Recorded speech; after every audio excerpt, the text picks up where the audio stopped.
Alrighty, welcome back to another episode of NOVAtazz's automotive podcast, episode 30, I think. Hold on, I'm actually not completely set up. It says 29 on the live. That's such a surprise. But It might be 29. It might be 30. I don't know. We'll see. I forgot to. I was busy with other things. I forgot to click into the podcast so I can see the comments, and that helps if that wasn't there. There we go. I don't know if the comments are popping up. on my screen they are at pilots here. Right, I can see those comments, but I'm talking about on the live itself. Oh yeah, no, I don't see them. Let's get you. I need to switch my monitors. I think I need to put this monitor over here because it displays bigger. And if I have the camera right over here, which can't turn it that far. There we go. We're almost on camera. Jess is over at her computer. Yeah, at least I'm wearing pants. That is that. Nice backdrop, T-Mechanic. Oh, thanks. Yeah. Don't know. I think he's still trying to. I think he's still trying to get in JA's channel. But anyway, Pilot, welcome aboard. Thank you for popping in. I'm trying to figure out where I want to put things so that way I can keep an eye on things. Stick this over there. I'll stick that over there too.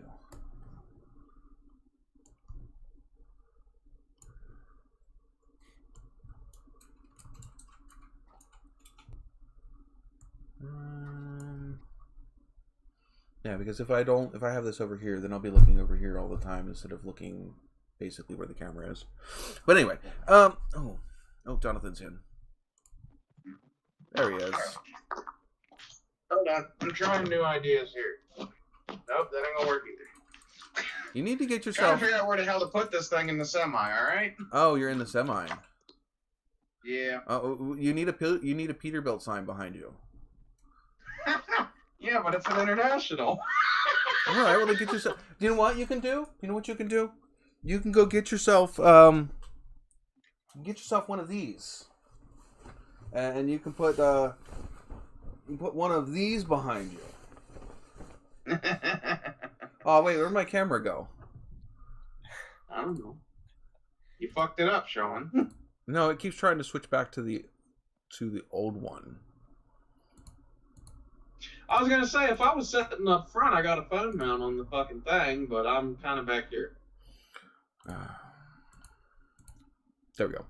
I have two different webcams. I have this one, and then I have the one that is You can try the trusty duct tape. I see have. if that helps. This is the workstation camera. That's for when you're teaching your class. Well, no, when I'm doing the hobby videos. Right. I guess I can be the sketchy fucking dark lit character. I guess. Well, that's why got to get yourself one of those cup holder mounts. Cup holder? What fucking cup holder? There ain't no cup holders back here. I don't know. I think that's what Chris used to use. Well, no, he was up there driving. I'm back in the sleeper. Oh, okay. Yeah. But yeah, see, look, you can get yourself one of these for your background. I think it's upside down. It is upside down. This freaking thing's so big. There you go. You can get yourself one of these. Nice big old NOVAtazz banner. How much does one of those run you? That was actually that's the big one, and it's Yeah. I mean it's again I don't know how much I can show on camera only because of the fact that I have you guys in a corner. It's bigger than the one they got on the street. Oh, yeah, stick us in the corner. I see how it is. But What are we on fucking timeout now? I can't it's just about big. It's like another 7 or 8 inches bigger that I can hold across. And I'm 5'9", so I don't have a small arm reach. And then it is as wide as I can reach across this way. So I want to say it's probably like a 5 by 6 foot. Yeah, Jesus. But they have smaller ones. They have like a 3 by 5. You know what I mean? They have smaller sizes. But yeah, I got this. I got this. Wonder what Randall's doing. Who? Chris. He's been apparently been stuck on some pretty sketchy areas on Sundays that don't have service. Because of his. I was gonna say I haven't talked to him today. I think I talked to him yesterday. I think. Yeah, I talked to him last week because I didn't have anybody on my live, and I'm like, hey, what's up? You know, I haven't been on lately. You know, did I do something to whatever? Call him and find out. No, I already know where he's most likely in an area he doesn't have service enough to be able to join with the video. Which he should be able to still join with just the audio. But I don't know if he just isn't being able to get on at all. But let's see. Pilot's saying that would look nice with your solar flag light. Except for it's not double-sided. It's white on the back, but there's also nowhere to. It doesn't have those like the brass rings, the ring rivets. It doesn't have that. It's just the fabric. There's nothing to like hang it on anything. So you would have to probably put your own the little brass rings in it. All right, what am I drinking first?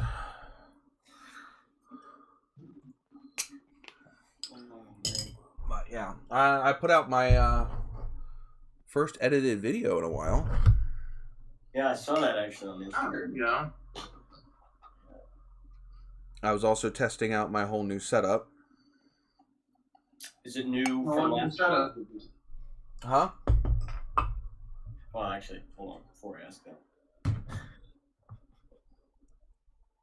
What'd you say, Jonathan? You're I don't know if you're frozen. No, it's just pixelated. You're not frozen. It's just pixelated, Jonathan. It's probably. Well, I'm doing it off the hotspot on my phone. Hotspot, and then it's probably also dark, so it's not having a great exposure. So yeah, it could be a few things. I didn't exactly choose where these lights are at. No. See? Now we're going full ninja.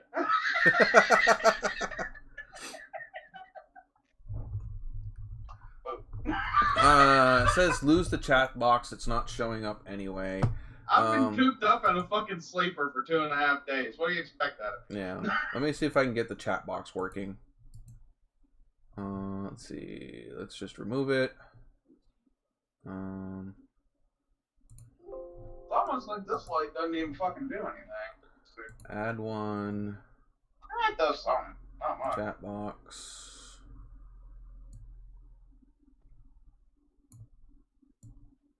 You guys can kind of see what I'm doing over here. Add source. Add new source because that one wasn't working.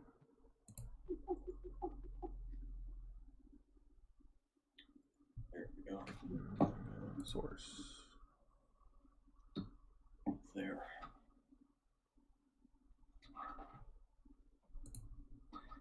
Where is it picking up the source? So who's the other guy, Sean? I don't think I've met this Team guy. Mechanic. It is. He is one of Kat's friends. Right. He is a new automotive enthusiast. I would say new-ish, right? Well, I mean, not a new enthusiast according to my life, but new to the YouTube game in the past couple years. Yeah. Yeah. How long have you been into automotive stuff?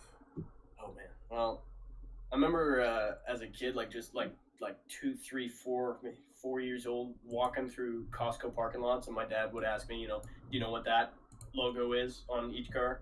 Right. And I'd tell him, and that's how I kind of started noticing them, and then that just went from there. Pretty much, that's kind of where it started.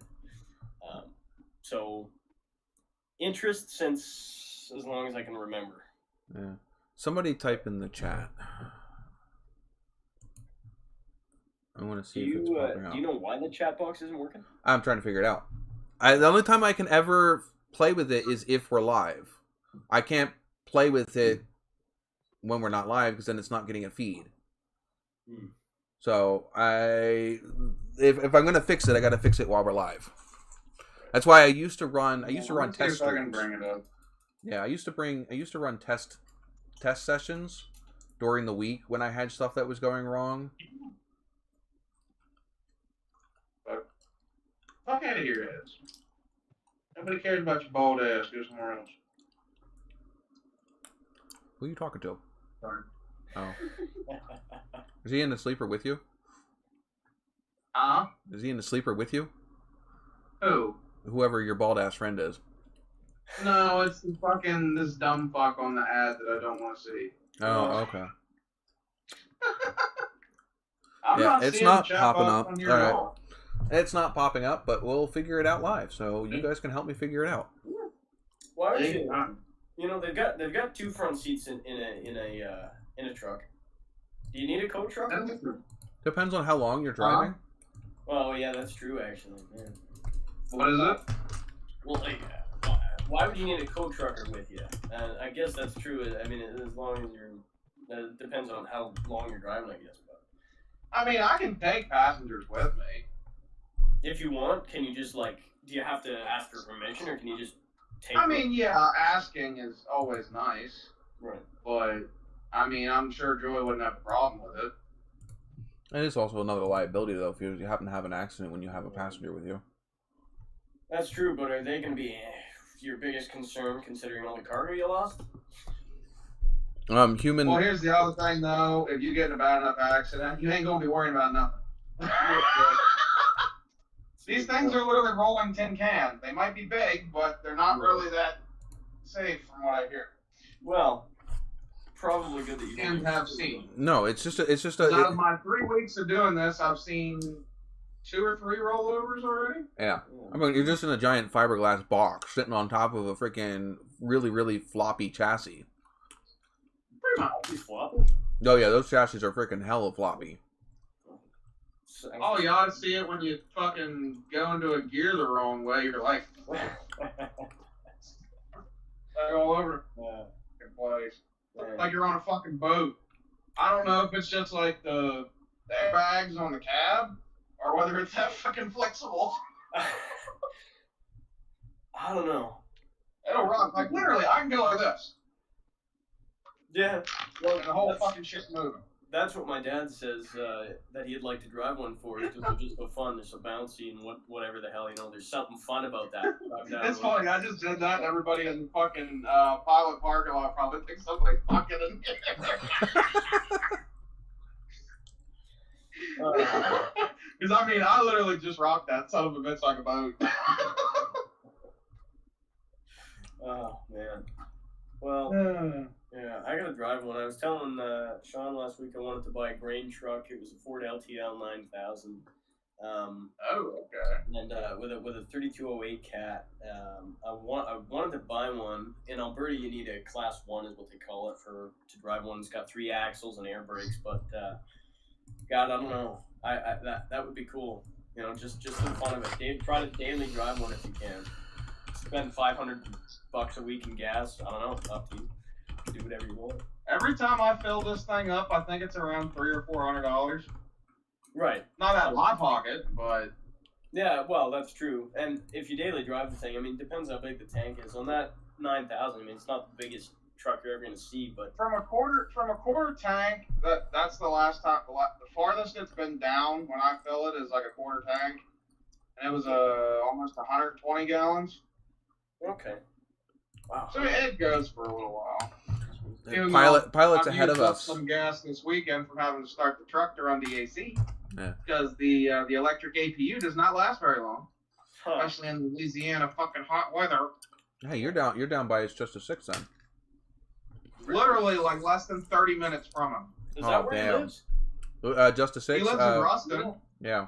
Yeah, I didn't know that. or at least I remember hearing him say something you ever- about being from Ruston. I don't know if that's where he lives at. Did you ever check out his music? Yeah. I didn't know that last week. Huh? Yeah. I like his fucking shit. So do I. It's in a lot of his videos. Before he came out that was him, you would hear the music in a lot of his videos. They just wouldn't say who it was. Yeah. And then he eventually came out and was like, "Yeah, I'm Trace." was gonna say I don't think they've released anything recently. Yes, they did. They just recently released one like a couple months ago. Is it the one that has kind of like the gold album cover or whatever? I don't know. I just listened to it on Spotify. I'm gonna turn fucking notifications off on you. Let's see. I'm not launching Streamlabs. Oh man, I don't know how long I can stick around my back. Just for some reason, just started killing me. See, it's why you gotta have a good chair. Yeah, I'm speaking that as I'm saying that as I am literally in a Walmart folding chair. So yeah, I no, think I feel I'm on a mattress. My fucking back's starting to hurt. yeah, because you're kind of leaned over. I can beat that. I'm not even on a chair with a backrest. It's I think it's the bottom of an old IKEA kitchen chair with a foam pad on top. At least you got a foam pad. My fat ass is looking down.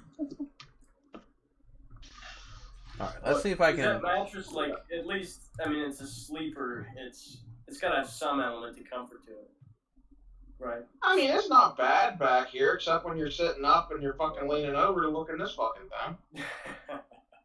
Well, you know what? You've got a wall behind you, so if worst came to worst, you could lean against it. Rather, I mean. You know what's quite interesting? Trying to sleep when someone else is driving the truck. Oh, that's gotta feel weird. Yeah, that happened my first week because I pretty much got a trainer for my first week, and that's just because Shannon suggested it to the boss. Because they were originally just going to send me out by myself. All Right out of school and everything. And the last load we did, we had to run it as the team load just to get some money coming in. All right. And I ran the first leg of it. And then I was back here and she's driving. I was so tired I was out of it most of the time, but I woke up every once in a while. All right. But it gets pretty bouncy back here. Well, I remember, you know, I mean, everybody as a kid, you know, they drive around with their parents, and you know, most kids have slept in the car while their parents are driving, you know, going on a road trip or whatever, what have you. In Alberta, you can get your license at 14. So I got my license at 14, and I drove pretty much every time that we would go out. My parents would let me drive for the first until I was 15, and right. Now it's just, you know, whatever. But I drove all the time, and then, you know, when my dad actually decided, hey, you know what, I also like driving, I want to drive, and you know, I fell asleep. You know, it's weird, it's hard to fall asleep when someone else is driving once you've driven, but so I can only imagine how it is for them having a 14-year-old drive. Right. I fall asleep. Yeah. When people are driving. You know, my dad fell asleep actually a couple times when I was driving, which I thought was a pretty big compliment, but yeah. I can only imagine how. Well, that's the other thing. Like, some people, they just have the natural driving ability. Yeah, well, that's Like, true. my one friend, Gavin, he was... I can't remember if he was 6. I think he might have been 7. I think he was 17 when he was having, I think. I can't remember. But his dad has a Boss 302 Mustang. Oh, here's Joe. And he brought it out to the meet the one night. And I was like, hey, you ever going to give me a ride in this fucking thing? Yeah. And he's like, sure, let's go. And then he floored it under the bridge and it kicked sideways. Oh, Jesus. Jeez. I'm sitting there like, normally I wouldn't get nervous because I usually don't. Yeah. But he's also a 16, 17-year-old with not much experience. So I'm over here like, I don't know if he knows what he's doing.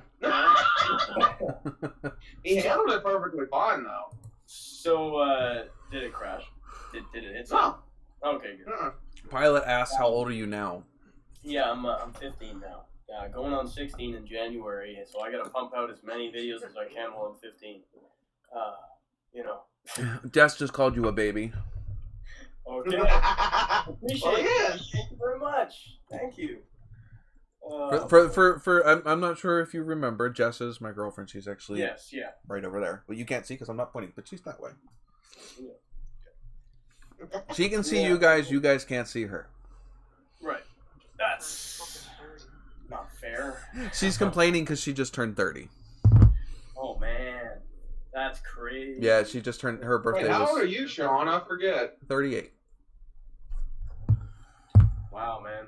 All right, so that's Damn. like 70 or 80 in YouTube years. I don't know because I've been on YouTube since 2012. Oh, okay. That was just this account. I was on YouTube before, but I didn't post. That was just for viewing. But I created this account in 2012. I uploaded my first real video in 2014. Real? How real? Like an actual YouTube? Like video? one of the videos that is still there. Oh, okay. My first video that is currently still on my channel was in 2014. When you're younger, you just post stupid crap. So I mean, when I sat down and thought that hey, I'm going to actually post videos, I got rid of all of that stuff. And this was Then also again, Sean, technically now 20 and 30-year-olds post stupid shit. well, That's yeah. the trend. That was 2014, so I was in my late 20s. Older than me. Yeah, I was in my late 20s. So yeah, I mean, Yeah, but 'cause I didn't. If I would have 18 and known, 14.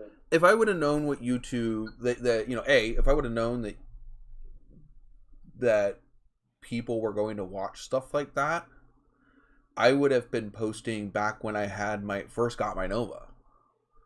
Because I mean, Yeah. my YouTube channel doesn't encompass anything of when my Nova was actually on the road and was being when I was doing stuff to it. Yeah. My Facebook has all of that. Because that's the other thing. Like, I'm debating whether, because honestly, there's no videos of the Mustang up there yet on mine. Yeah. And I've not posted one the- video of the Mustang. the thing is the best part of getting people into a vehicle is the process of getting it to where people recognize. I mean, you look at It's Just a Six with the Camaro that he first got. Mm-hmm.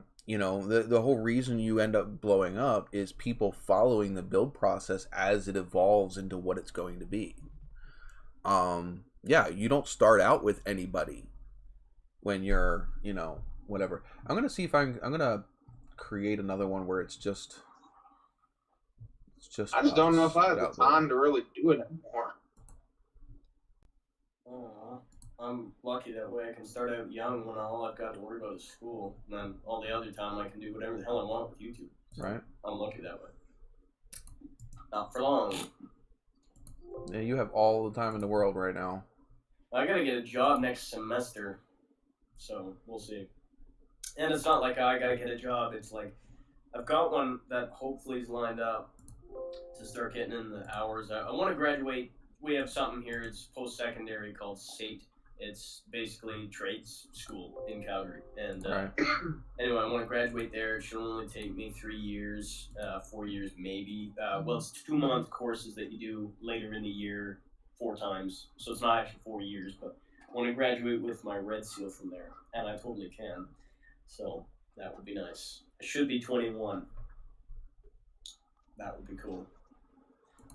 Because, 21 with a red seal, you can pretty much walk into wherever you want and get a job. Right. That would be cool. But, moral of the story, lots of time that takes. So.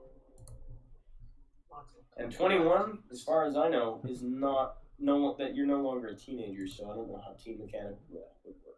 Technically, once you're 18, you're not. Well, I mean, technically you are, but. I think 19 is the cutoff, but 19, I mean, you see 19-year-olds driving around in their modified cars all the time. A 15-year-old who's got a 73 Cadillac Eldorado, that's like, what? You've got that and not an Infiniti? Why? That's the cool thing, but, we'll see. I've got lots of time to figure it out. I will. I was gonna say, at that age, I was driving around in nothing. Well, actually, I'm driving around in nothing now by myself. You're fucking 15, You're so. right. Yeah, right. And then January. Exactly. On my birthday, I bet you. On my birthday, I'll have my license. I bet you. I didn't get my first vehicle till 2019. 2019. What kind of vehicle was it? A 98 Ford Ranger with a 5-speed. Good. It was a Ford. I had it for a month and a half. Okay. Fair enough. Sean knows the story on that one. Yeah. We may or may not have been in a bad winter storm and tree. Why How fun. can't I get it to do what I want it to do? That's no good. And then the next year, I used my tax money to get a 07 Suzuki Reno. That was a 5-speed. Suzuki Reno. I can't even picture that thing. A Reno. Yeah, I didn't even know it existed until we found it, but I needed to get something that was around $600 to be able to put it on the road and everything else. Yeah. So that's what I got stuck with. And then after that, I got a 97 Ford Mustang convertible that was a major shitbox. I didn't even drive it or register it or anything. I ended up getting rid of it. Okay. And then after that, I got a 94 GMC Sierra. It had motor problems at the time. I registered it and everything. I put historics on it, but we couldn't get the fucking motor running right. Yeah. So I ended up just selling it to a guy that my buddy knew. And this fucking cocksucker got it running in 3 days. I'm like, Isn't that how it always works? I'll tell you, I've got a story actually. My one of my mom's friends, she's friends. I guess they're still friends. Anyway, she had back when because she didn't talk to this friend for probably like 6 years, and I remember before they stopped talking, she was driving around in this like 07 Jeep Wrangler Sahara, and she still had it apparently when they just recently got back in touch in the past couple of years. She still had it, and it's been sitting for a year or two because she had it to 2 different dealers and 5 different mechanics and spent like $6,000 on it. No one could figure out what the hell was going on. They reprogrammed and replaced computers and all that stuff. And anyway, so long story short, no one could figure it out. At first, she'd have to turn it off a couple times, and then it would start. And then she had to put it in neutral, then it would start. And no one could figure that out. I climbed under it, unbolted the neutral safety switch, said, "This is your problem." Went to Part Source, got a new one for, I think it was like $80. Stuck it in, boom, started right up.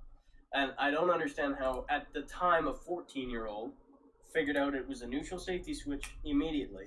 Because you weren't thinking out. You were thinking outside of a confined box. Well, I suppose, because my first instinct, if I had the money for a $10,000 scan tool, would be, let me plug in my $10,000 scan tool. But I just figured, you have to put it in neutral, and then it stops working entirely. But anyway, that's just.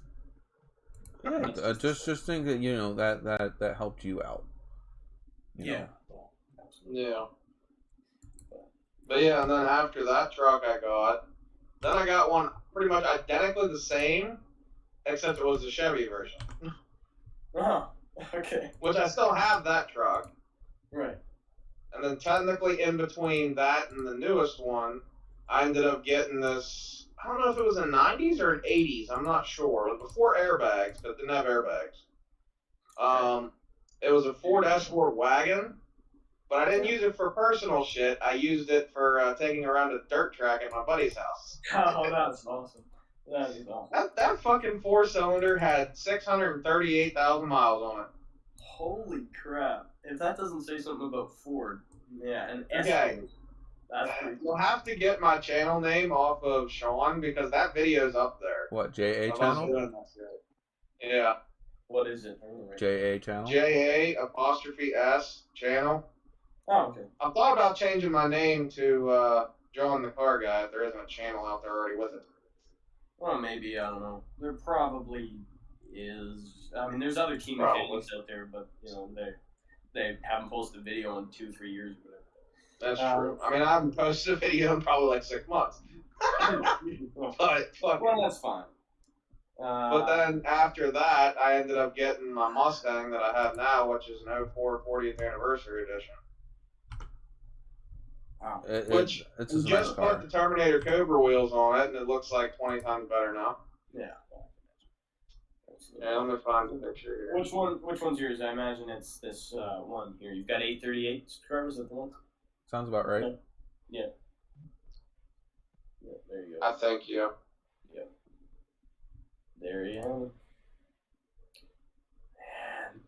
Man. These are my 2 turds, if you can see here. I can't see. I can kind of see it. You got a Mustang there. That's post SN95, and then what is in the background? That's some. Is that Chevy? Like what? It's a '94 Chevy. It's a. Oh, okay. Is that like a? I can barely see it. Is it like a 1500 or is it like an S10? It's a 1500. It's just hard to see in that picture because it's so far away. Right. I don't have any other ones on this phone right now. I don't think. Actually, yeah, here it is. You can kind of see. Oh yeah, there you go. Okay. Right, but it's got the turn signal on there and stuff. All right. Yeah. Well, the turn signal markers are smoked. We tinted them. Yeah, no, that was. And I painted the front bumper black, and then my buddy painted the grill and the roof black. Hopefully people can still hear us. I did just switch a bunch of things. Oh, great. So we just said all that for nothing. I didn't say that. Oh god. Well, let's see here if they can. I'm gonna press play on this and turn it up. Let me move them up. Can you hear us? We're good. You know, I there's audio on my stream Okay. and like back in before. Yeah. Okay, so here's my question. Do you guys know what semi-truck this is? Just by looking at it. Western Star. Nope. Jesus, no. I feel like They're not even in... The company don't... I don't even think they make trucks anymore, I don't think. I think I'll know it as soon as you say it, unless I just look similar to what I'm thinking of. Starts with an M. Not Mac, so... The Marmon. Yeah, I never heard of them. Nope, don't know them. I actually had to jumpstart one the other day at the service plaza. This Really? kid's parked next to him, and he left his marker lights on all night. Oh, okay. How many And batteries? then the night before, my gas cap got stolen off the semi. I didn't notice it till I got there, because I had been in the truck the whole time. Oh, that doesn't. And I got there, I'm like, son of a fucking bitch. Why? And yeah, pretty much I have a duct taped gas cap right now. I don't know why. I gotta go to the international dealer tomorrow morning before I go on a load to. Well, why a gas cap? Why not take some gas while you're at it? They probably did. Yeah, they probably did. Yeah. Okay. Yeah. That's that. Yeah. Makes sense. It's weird that they would. Well, I guess not. Well, I mean, keep in mind, international gas cap is like $100 fucking. Oh wow! So they made some bank, I think, is what they say. Well, I don't know. Or somebody stole theirs, so they stole mine. So they didn't have to buy one. There you go. You should do the same thing. Keep the chain going. You see, that's the other problem. Was the chains that were in there weren't connected on the inside of to something on the inside of the gas tank. Yeah. Wait, now that I think about it, there's usually chains connecting. Yeah, but they weren't attached to anything, and I don't know how the fuck to do it. Well, you know. I think somebody broke the fucking chain or whatever. Yeah, well, I mean, it probably would be easy, but yeah, that's still bizarre. Oh yeah, that's true. I mean, that's what it is. But yeah, I guess you'd call it a fuel cap or a diesel cap. What the hell's going on with this? I don't know what I just did. Yeah, freaking Chris keeps roasting me every time I accidentally say gas instead of fuel or diesel.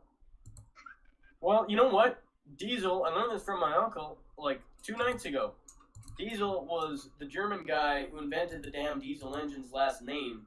So to say it's got diesel fuel, I mean, you can run it off of vegetable oil, so it's just diesel fuel.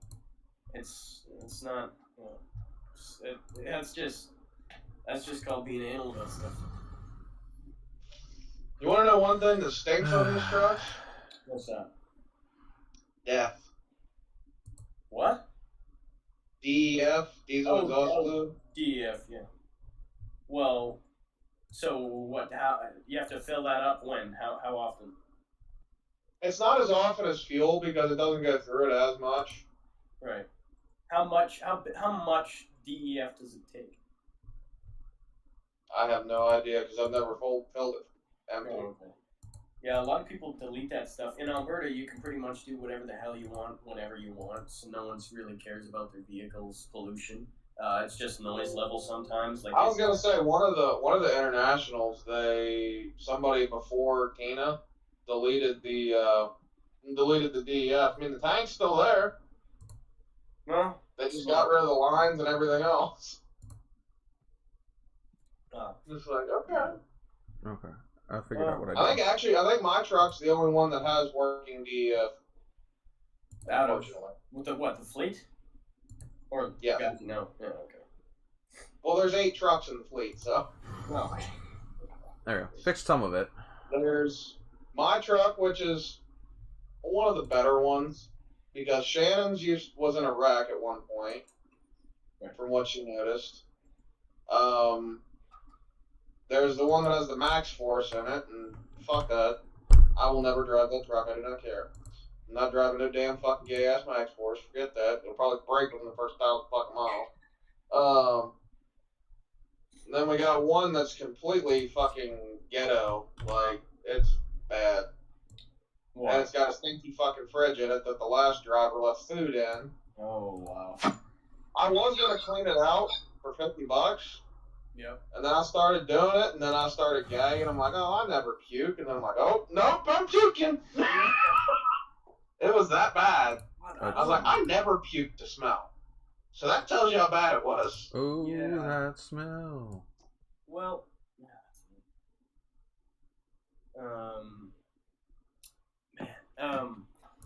what was it? And the Volvos, just, fuck the Volvos. I'm not driving a stupid Volvo. Okay, that's the one thing that I always, for some reason, I've always said. If I had to drive a truck, it would be a Volvo. Or no, because I actually don't mind driving a truck. I don't mind that idea. If I thought, maybe I'd like to do that in the future. I don't know why. I'm not going to end up doing it. But I was saying if I did, I'd probably want to drive a Volvo. I don't know why. I don't know. I just kind of like them. You want to feel all safe and cozy. No, if I had to pick something that was owned by Volvo, I'd pick Mac.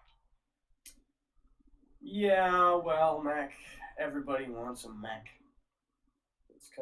That's kind of like, I mean, I saw a Mac school bus once, and I mean, I don't know, everybody's like, wow, that's a Mac. That's the truck. So I don't know. Those. I've never actually. I was gonna say I like how the newer Macs look, honestly. Yeah, they look pretty cool. I've never seen the inside of one anyway. I like the Western. From what I did see, I haven't been in one. They actually look pretty nice. Kenworth and Western Stars I like as well. Yeah, I would not mind having a Kenworth or a Western Star or a Pete. Well, Peterbilt. Oh. I don't know much about. I mean, those are just the ones that you. I mean, I see them around a lot, but. Old school Peterbilts, man. You cannot beat the way they look. Yeah, that's true. Oh, I saw one of the newer Western Stars here in at Pilot. It actually looked pretty good. Oh, right. I gotta bring the light back up. See, the other thing is, the Freightliners aren't bad, but they're literally everywhere. It's like the most fucking popular fucking truck right now with the Cascadia. Freightliner, eh? Huh. If anybody's wondering, every time there's a flame that goes across the screen, it's because I updated something.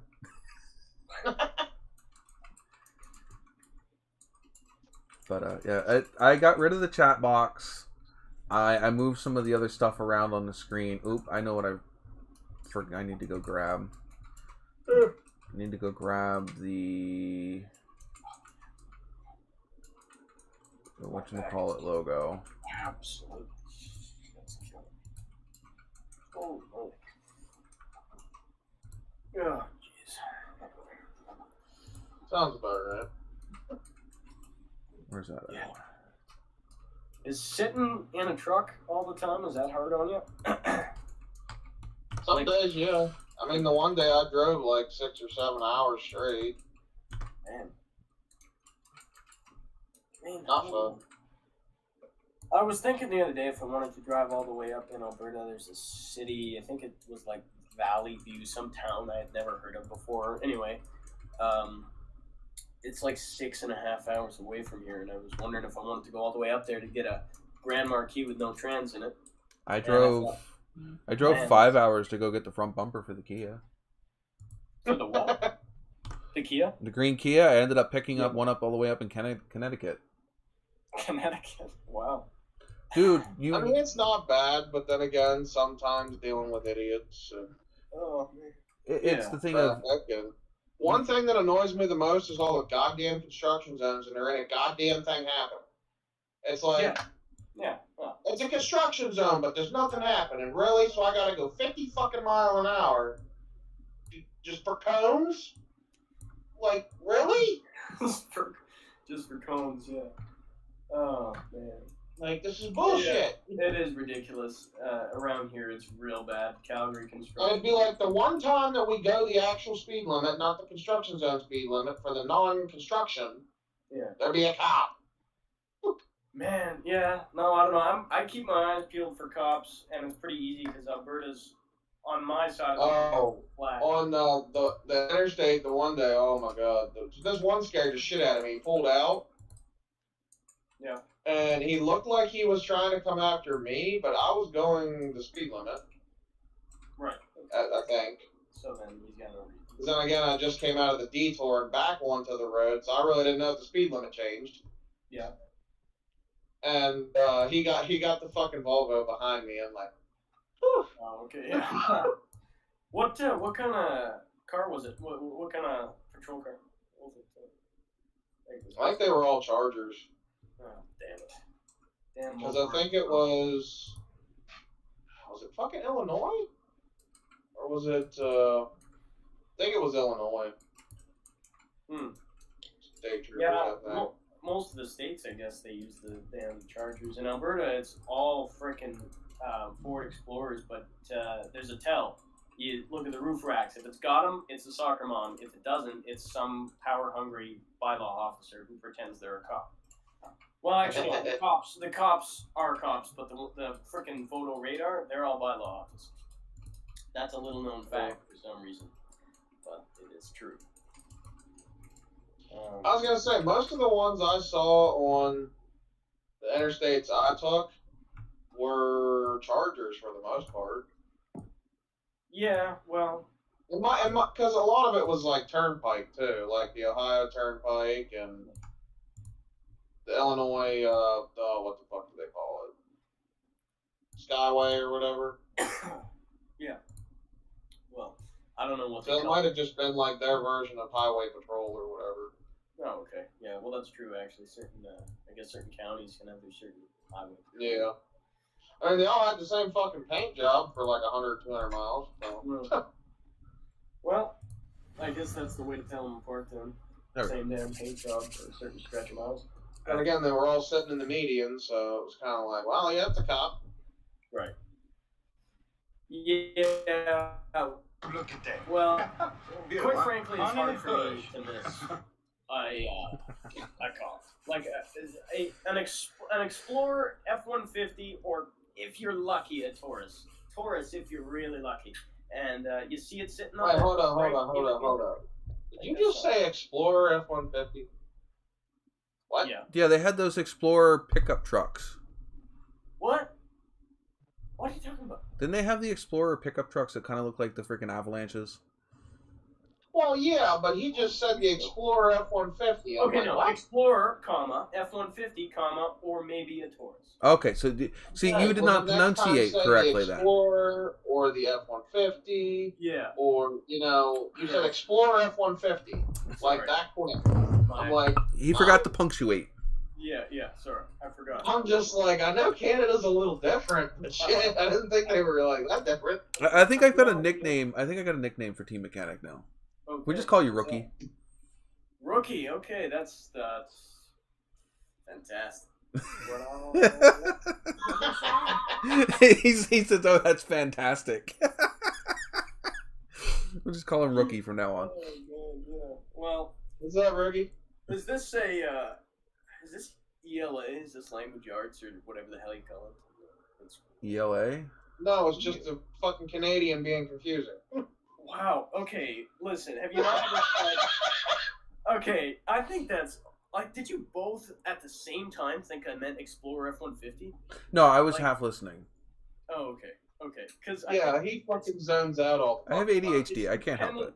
It's dependent on tone. Like you can say Explorer F-150. I know, or you right? can say Works. Explorer F-150. I guess. I don't know.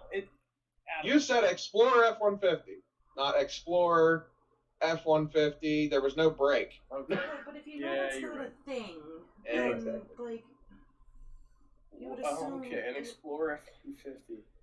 And it is an Explorer that drives an F-150. The problem is he's not exploring very far because he's driving a Ford. Oh man.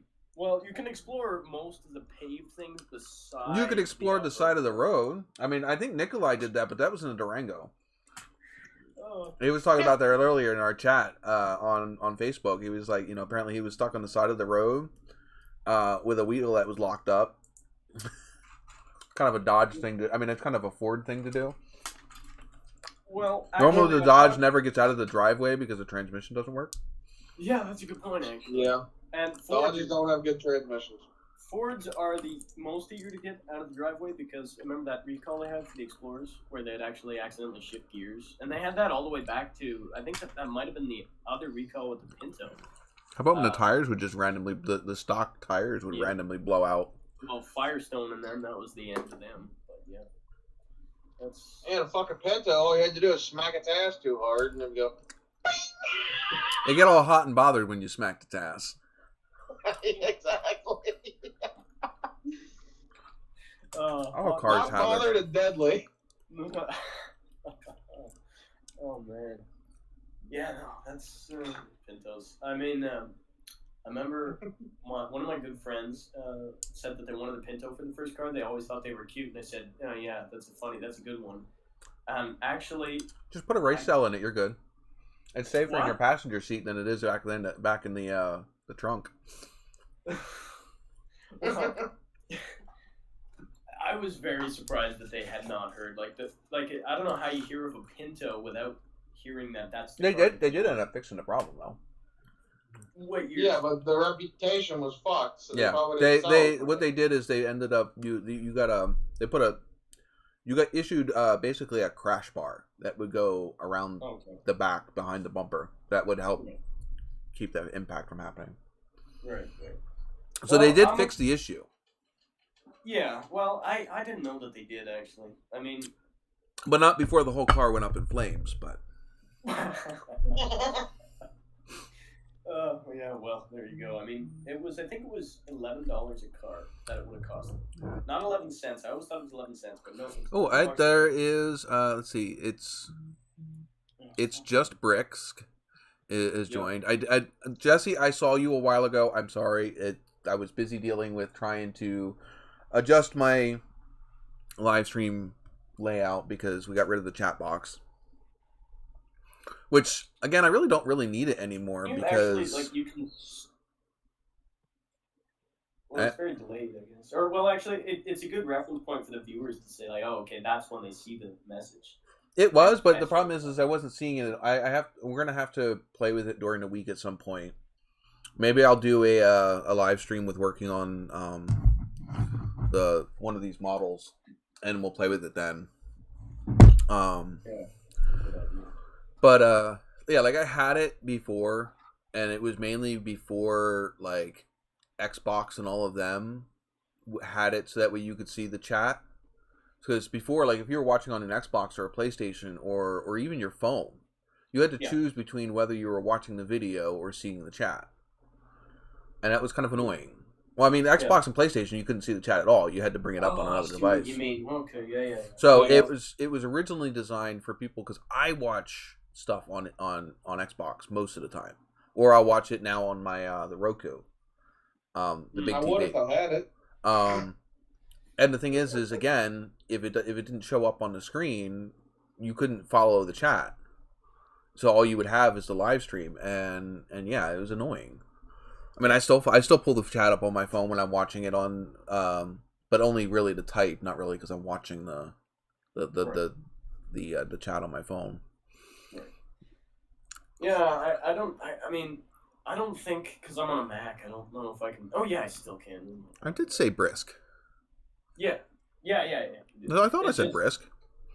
But he says people call him Bricks. Oh, I think you meant to say. I heard it too, actually. I think I was. But it was like bricks.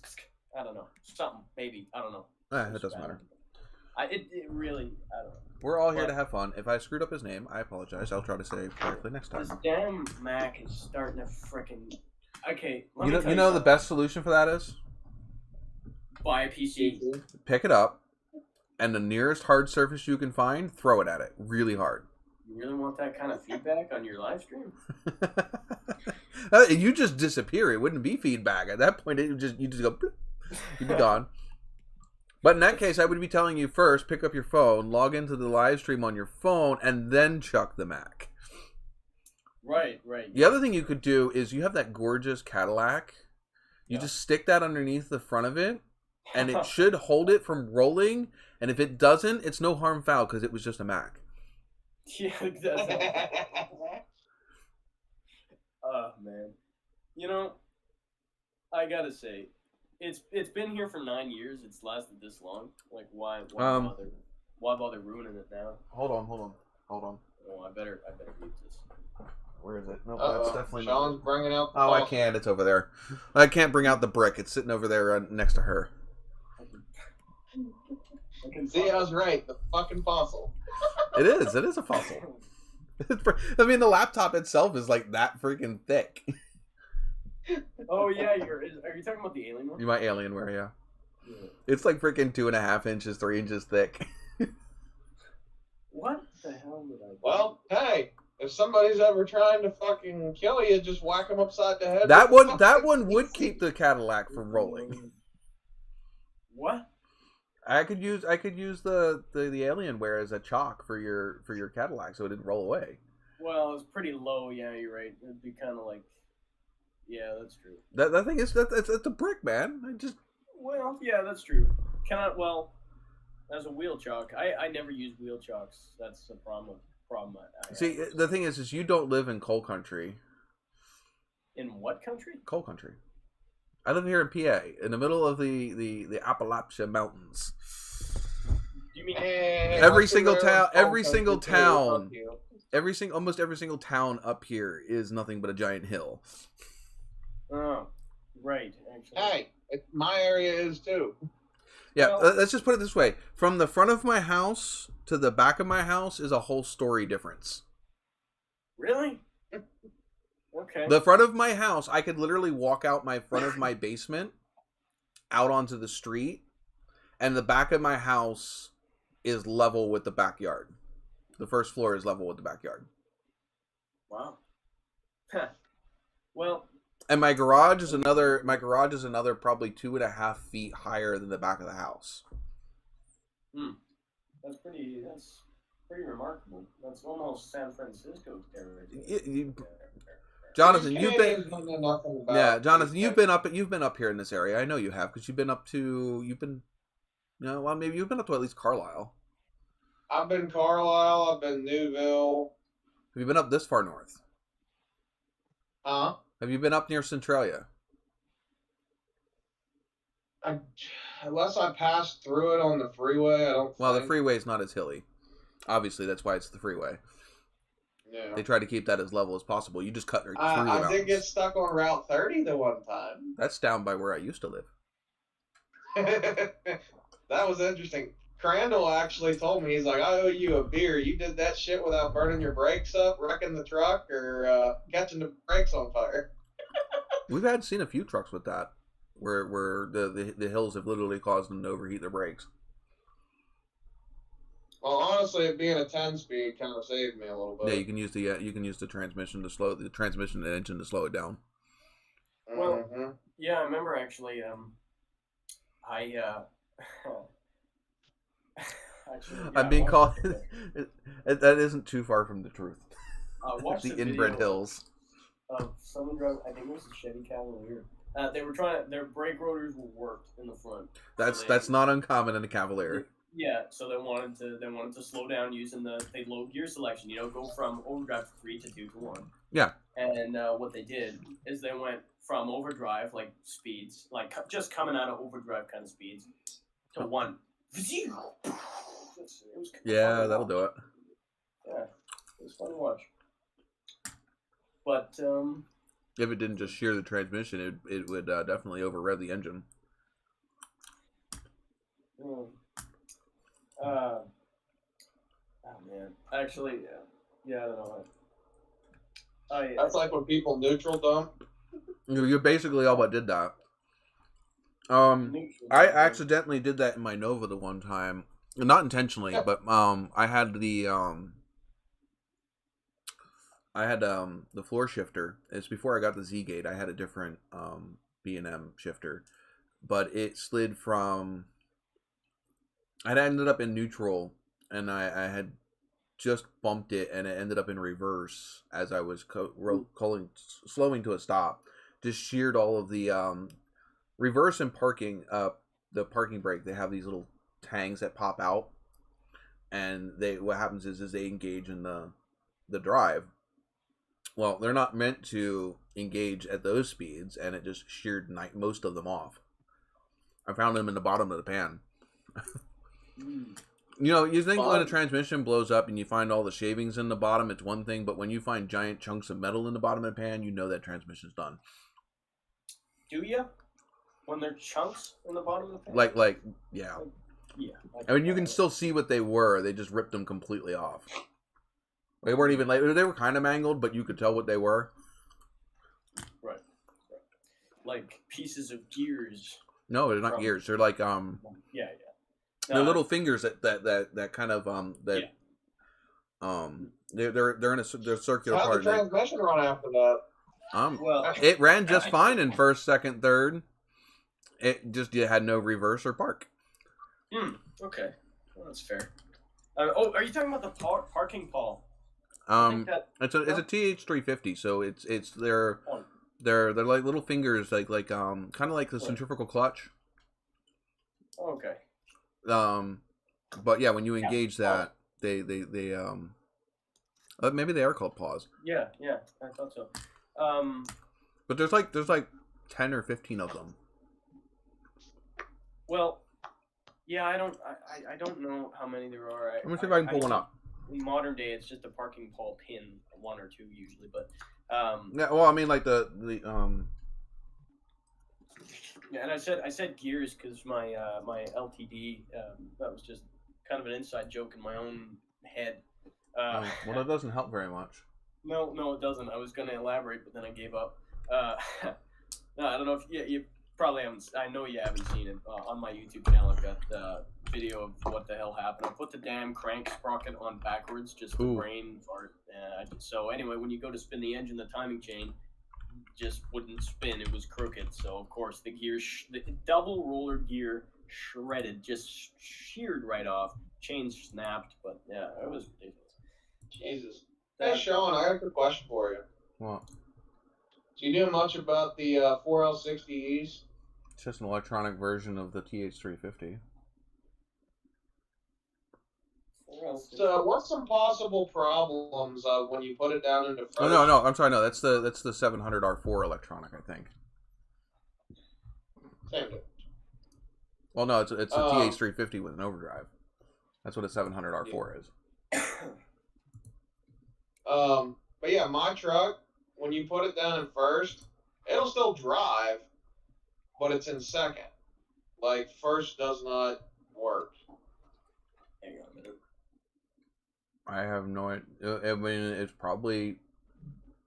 I mean, those are all different clutch packs, so the first clutch pack might be gone. True. Oh, come on. Go bigger.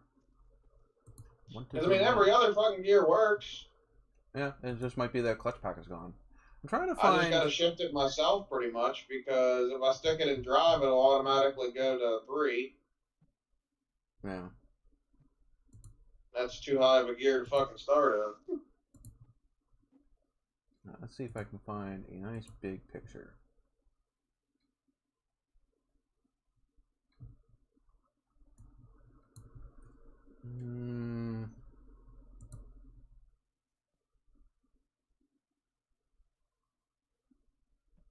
Where are they?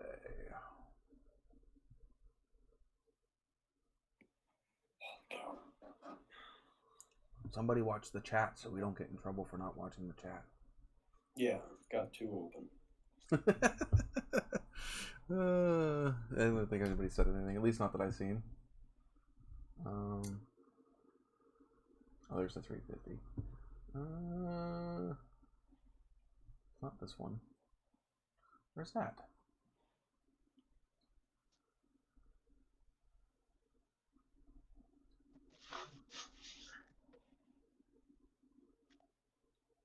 It might be this thing here, but I'm not seeing.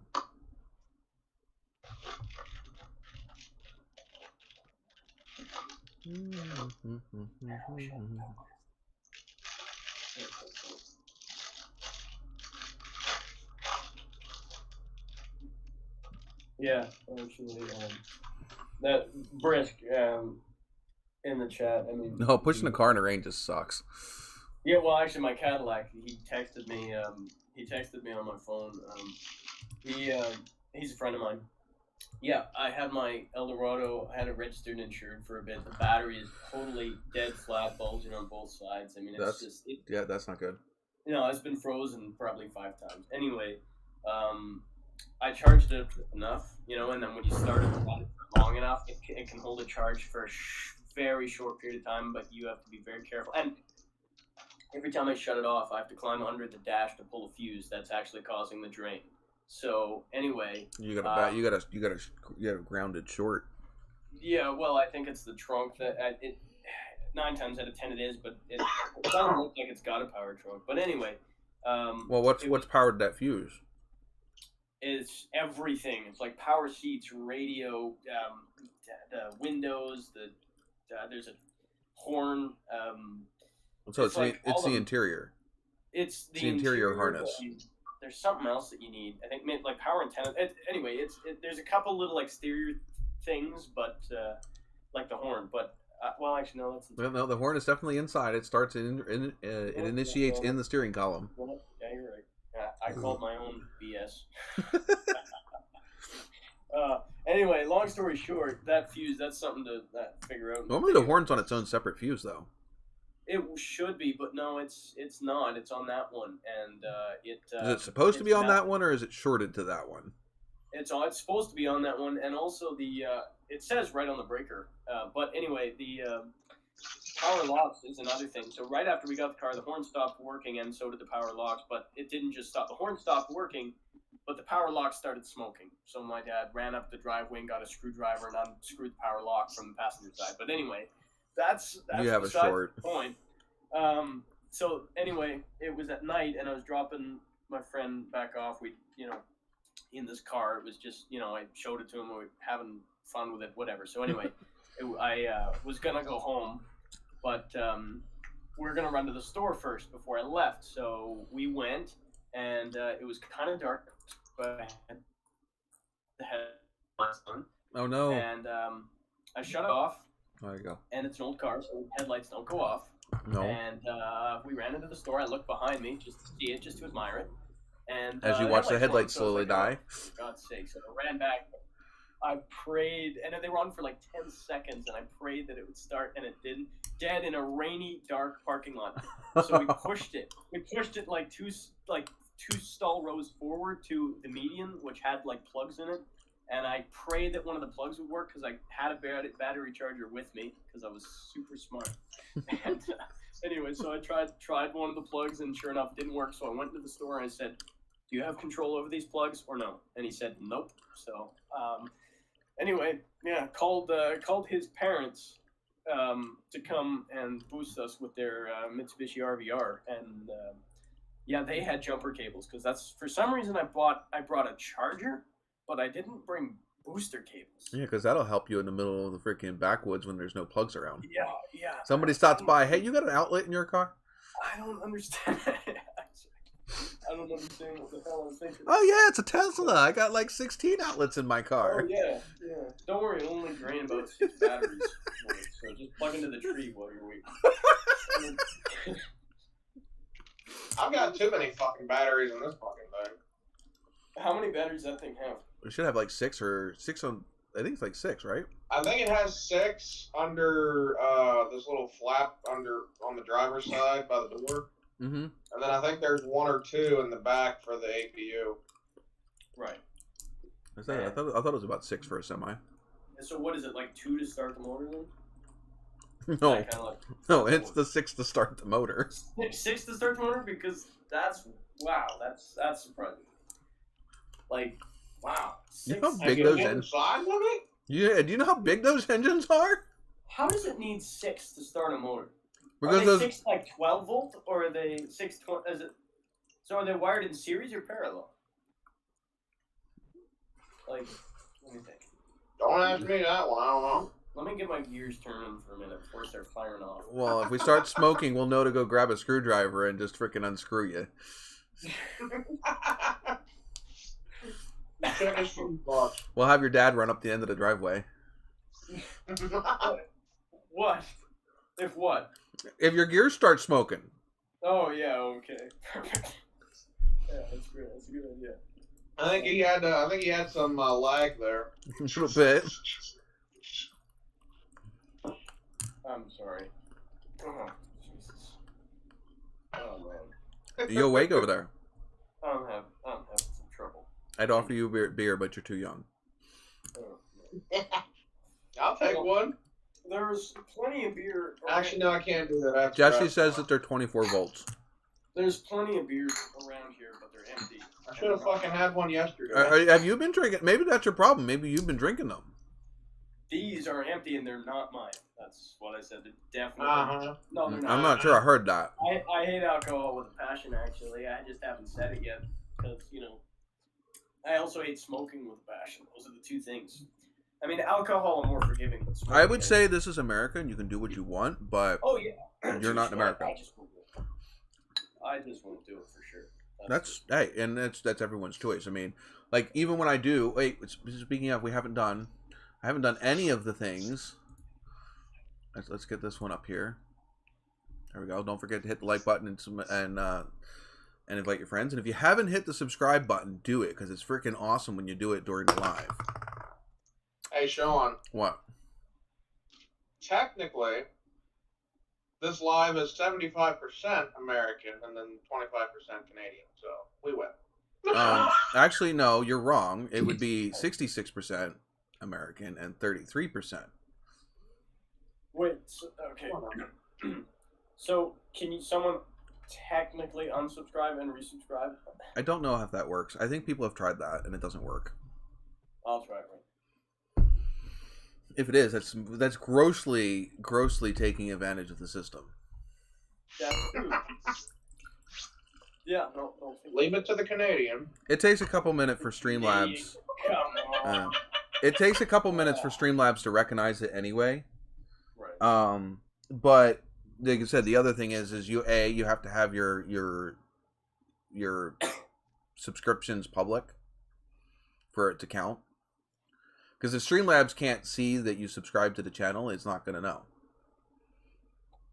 It'll just say somebody subscribed to the channel. It won't say who, and then it won't post it. It has to be somebody that has. You have to have your subscriptions public. Yeah, I don't know if I do. I don't think I do actually. Besides, anyway, you're just going to end up screwing up my analytics anyway. Yeah, no, so I won't do that. Yeah. Jesse already said that it doesn't work anyway. Oh, yeah, well. I forgot I don't actually like the taste of regular Smirnoff. Have you ever tried? This is an East Coast Canadian beer, apparently. It's lemon lime. Lemon lime beer. It's a wine cooler. Oh, I don't technically call it a beer. Oh, okay, it's a cooler. Yeah. I'm just running out of things to drink in my fridge because we didn't get to stop at the beer distributor today. Beer distributor? Is that what you call it? Yeah. Is What it do a you beer got? distributor? Yeah, we call them beer distributors. There's different places. You can go to a beer distributor. You can go to a bar. Sometimes even the Quick Marts have them, depending on where you're at here. Now, like other places, it's actually more common to see them in Quick Marts. In Pennsylvania, It's only been recently that Quick Mart sold beer. Yeah, you know what just occurred to me. I'm sorry. What? Is that you are American and you are allowed to just sell beer to kids in grocery stores? No, just kidding. No, you have to be 21 or older. But Right, yes. yeah, but you can, but you sell them in grocery stores. Yeah, but actually not in Pennsylvania. Really? Mm-mm. Okay. In Pennsylvania, I mean, there are some grocery stores that have beer, but they have a cordoned off section, and you have to purchase the beer in that section. Okay. Yeah. Okay. And in fact, it's a new thing in Pennsylvania because they didn't used to do it at all. The only place you could get beer in Pennsylvania was a bar or a beer distributor. Okay. Wow. And a bar, you can't walk out with any more than, I think, 2 6-packs at one time. So there's a way to go around that. You buy your 2 6-packs, you go out, you take them out to the car, you come back and you buy 2 more. Or you have your buddy buy the other 2. Yeah. But at grocery stores, you're not allowed any more than 3. It's 3 packs. 3 6-packs. Oh, wow. Which isn't even a full case. Because a full case is 4 6-packs. And that's 20. No. Yeah, 24. Yeah. Math. Yeah. Oh, somebody did it. I don't know who. I hear it. Well. Apparently Jesse did it. Can you guys hear me? Was it Jesse? Yeah, it was Jesse. So yes, Jesse, it did work. Yeah, we can hear you, Jonathan. We can't see you. The fucking can you see me now? No, you're frozen. We can't see you, but we can hear you. I'll take hearing you over not. I take hearing you and not seeing you over seeing you and not hearing you. True. Yeah, that's The true. damn hotspots are shit. What's That's Meatloaf why. say? 2 out of 3 ain't bad. Except for it's not. But yeah, see, I told you it's cool. They get the little V8. So what did I miss? You missed Jonathan actually getting the freaking. Oh, it's his second account. Yeah, but see, the problem with doing that is, I mean, a lot of people do that. When you subscribe with multiple accounts, unless you watch on the other account, it doesn't really help, because then it's just an empty sub. Yeah. An empty sub screw up analytics and everything else. But thank you, Jonathan, for proving my point. It was something cool. What was it? You never been live when somebody subscribed live to my channel? I don't know. I can actually play it. I don't need somebody to do it to be able to play it. Okay. Where did I put it? Oh, here it is. It's over here. Oh. Okay, so God. when somebody subscribes live during my channel, it plays my third account will sub. It hid that. Why did they hide that? And I have like no moderators in the chat except for Pilot because, sorry, I got rid of most of my moderators after the other week. Did you get rid of me too, Dick? I don't know. Have you commented in the chat? I can check. I mean, and nobody take this the wrong way, but anybody that was in that other live the other week that was, well, not my live, but a different live. Anybody that I saw in that other live, I removed the moderation because I wasn't sure. Jesse, I'm sorry. It was not something personal. It was just me defending. What is the word I'm looking for? Not taking chances. Because I wasn't sure. Not taking chances on what? Sorry, I'm lost. There was an incident that happened a couple weeks back that blew up, and it was like 2 or 3 weeks ago. Yeah, it was. And we people that I thought were my friends at the time decided to troll me, them thinking that it was a joke and funny, and it went really bad. And so what I ended up doing, instead of making a big scene out about it and whatever, I basically just kept track to see who all was talking to who, and if I wasn't sure, well, it's just what it is, and I covered my own back. Jesse's been here, I think, every live stream since. There's been no issues, so no, I don't see why you can't have it. I took it away at that moment because I wasn't positive. And it's me covering my own butt because the people that did it were moderators. You know, I mean, the people that you give the wrench to protect the, you know, the chat from people that are just being assholes. Yeah. And then they come in and, you know, yeah, I'm sorry, but They end up being the asshole. yeah, and I have trust issues, so, you know, it is what Well, it is. man, I feel you. I do too. Well, you've been with me when I've had the, you know, geez, you remember back when, right after Salad Bar's live stream, when my, Oh, yeah. Fucking douchebag cue ball. yeah, and how many freaking live streams did I have around that time that were just full of trolls? Yeah, because of his fucking chrome down. Well, I don't even know if it was him. I just ended up with, you know, it could have been a quinky ding, but I had trolls after trolls after trolls during my live, and it just sucked. Yeah. Well, And I don't give a wrench to just everybody. I don't. You know, if I give you a wrench, it's because I consider myself that I trust you. I know that there's other channels out there that'll give wrench to everybody that's in the chat, which doesn't make any sense. I mean, it's great to have a bunch of moderators, but if you don't know who they are and you can't trust them, that would completely negate the purpose of having moderators if you gave everybody a mod. You know, you give it to the people that are normally going to be, they should be in your chat on a regular basis. Pilot, Jesse, Jonathan, you used to be in my live stream more often. Sorry, I'm busy. I am not faulting you. I mean, you went from no job to busting your ass at jobs that don't give your shit to busting your ass learning how to drive a freaking big rig, and now you're driving a big rig. I definitely ain't faulting you. You know, you were busy turning your life around. Yeah. So yeah, no, that deserves a round of applause, not being criticized. I was gonna say, you knew me back when you were, well, I mean, you had a nice ass live stream going, but your personal life was a wreck. Oh yeah. But then again, you were just getting on your feet, so I mean, that's kind of, no offense, Team Mechanic, you will go through that stage too. When you get out on your own and your life is just fucking shit, until you get to the point that you don't have to depend on the people around you to get what you need to do and go where you need to go. Yep. That period of time where you have to depend on other people, your life is shit. Well, that seems. Oh yeah, I was depending on other people to get to fucking work. Yep, and they would. Hell. That's not even possible. I mean, see, to me, that's why I've decided not. I mean, my dad's the legal working age. I think you can get it as early as 15 here in Alberta. My dad said, "Well, why didn't you get a job?" I said, well, "Are you really going to drive me to work every morning? Like, I would hate to have to." You know what I did?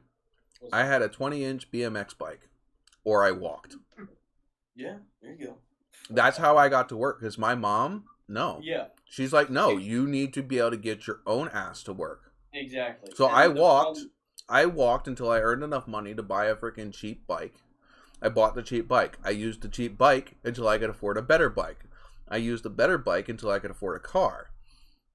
My problem was the fucking hills and it being like 15 or 10, 15 miles away. Yeah. Well, that's why you end up working. That would take fucking forever, you know. Right, right. That's why generally you tend to find a deadbeat job that's in the town that you're in. That's the problem. There's like fucking 3 stores. Yeah, and a gas station. And everybody wants to work at those 3 stores that don't have a car. Well, see, that's the problem to me is, I mean... No, they hired all the people that had fucking cars. Yeah. Oh, yeah, that's like, you fucking bricks. That's ridiculous. They tend to be more reliable, though. Yeah. Well, in Calgary, it's a big city. It's not like, people think we all live in igloos up here in Canada, or it's all tiny, like, back roads. No, Calgary's a big that's here. city. That's here. Huh? That's here. Yeah, sorry, that's there. My town literally has, like, 2,000, 3,000 people in it. Oh, Jesus. That's... And the thing is every year it drops. It doesn't grow, it drops. Let's see, like 10, 15 years ago, this town had like 7,000, 8,000 people in it. Wow. I know some people that would like It's called a dead town. The only people that are here are the people that have been here. You know who would like that town? Is Calgarians. Because it's funny. Calgary's funny. Everybody's like, oh, God, I like the city, but everyone here's an asshole, and everyone says the exact same thing about everybody. Yeah, about the exact same thing. It's the same thing here. It's just smaller. They'd love the same. They'd love it there. Yeah, but it's just smaller, and everybody knows your business.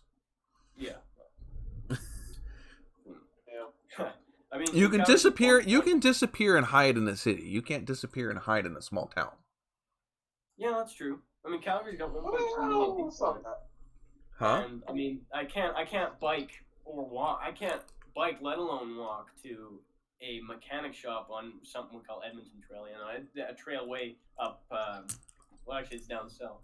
Anyway, we can't. I can't do that. I mean, too many busy roads and freeways and for everything just to get. Yeah. There. So I have to wait till I can drive in January, and then when I can do whatever I want. And I've decided I'm daily driving that Cadillac. So. Wow, Jesse's got it. Jesse's got it smaller than me. He says he's got 15.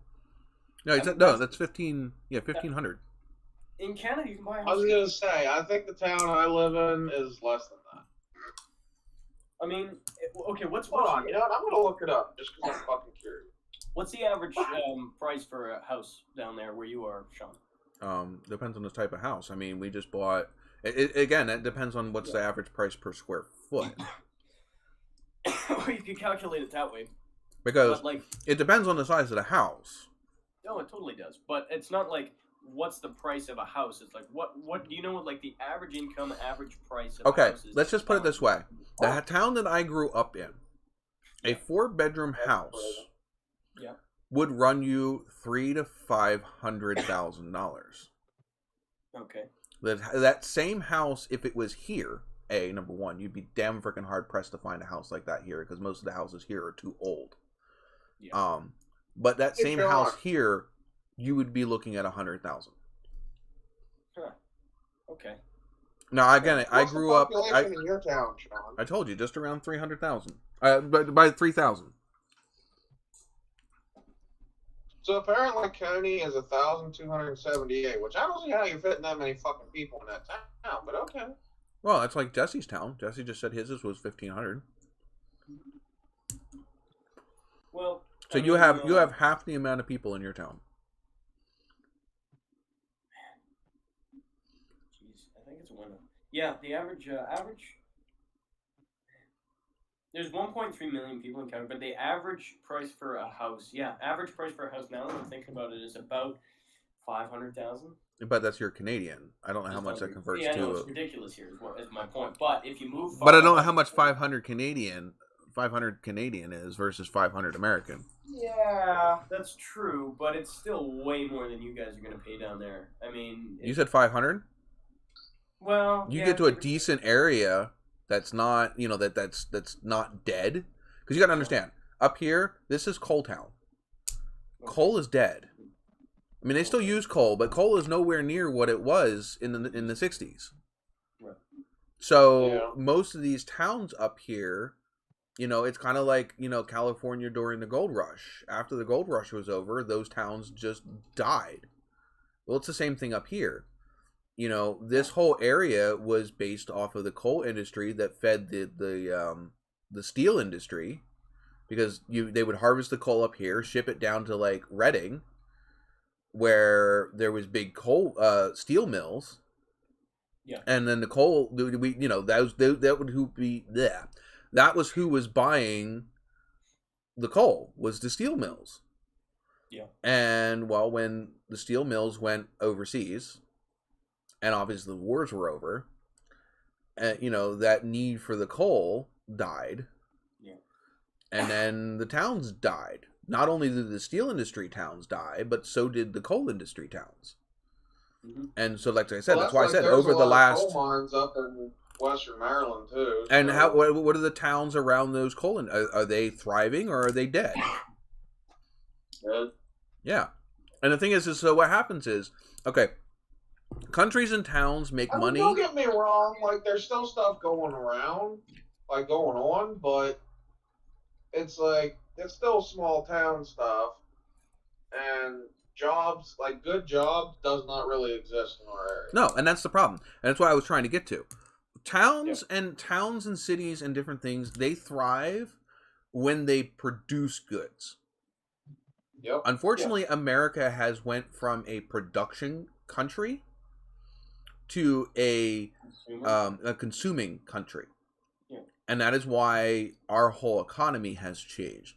We will not become prosperous again until we are no longer consumers, but producers. I wonder if that's ever going to happen ever again. It depends. I Not mean, with if we Biden, get though. there are certain presidents that were trying to do that. Again, there were other presidents that but people don't want them to do that because the big companies, they don't necessarily make money that way. No, they don't. They make their money off of consumerism. They make money about freaking getting stuff produced at a lower cost in another country and selling it here. Yeah, exactly. Yeah, because pretty much in the other countries, like fucking China, they could do slave labor. Yeah, precisely. There's no regulations, and every material there is cheap. It's a plentiful country. I am not far from Reading, PA, Jesse. I lived in Reading, PA for a while, and that's 1D, not 2Ds. It looks like Reading, PA. But yeah, no, I actually grew up in Valley Forge, which is a suburb of Philadelphia. I moved out to Reading because the cost of living in Valley Forge area was way more expensive than the cost of living in Reading. And the cost of living where I'm at now is way less than it is in Reading. So it just, I ended up moving out this way because it was just affordable to live. Cost of living is a lot lower. The cost of housing is a lot lower. Right. Well, So am I, Jesse. So am I. In Canada, if you move far enough out to the boonies, like not actually. You Oh. don't have to move far. Like I know where in Shillington is. Saskatchewan- Wait, what? Shillington. He said his dad grew up in Shillington. Shillington is just outside of Reading. I worked in Shillington, I think.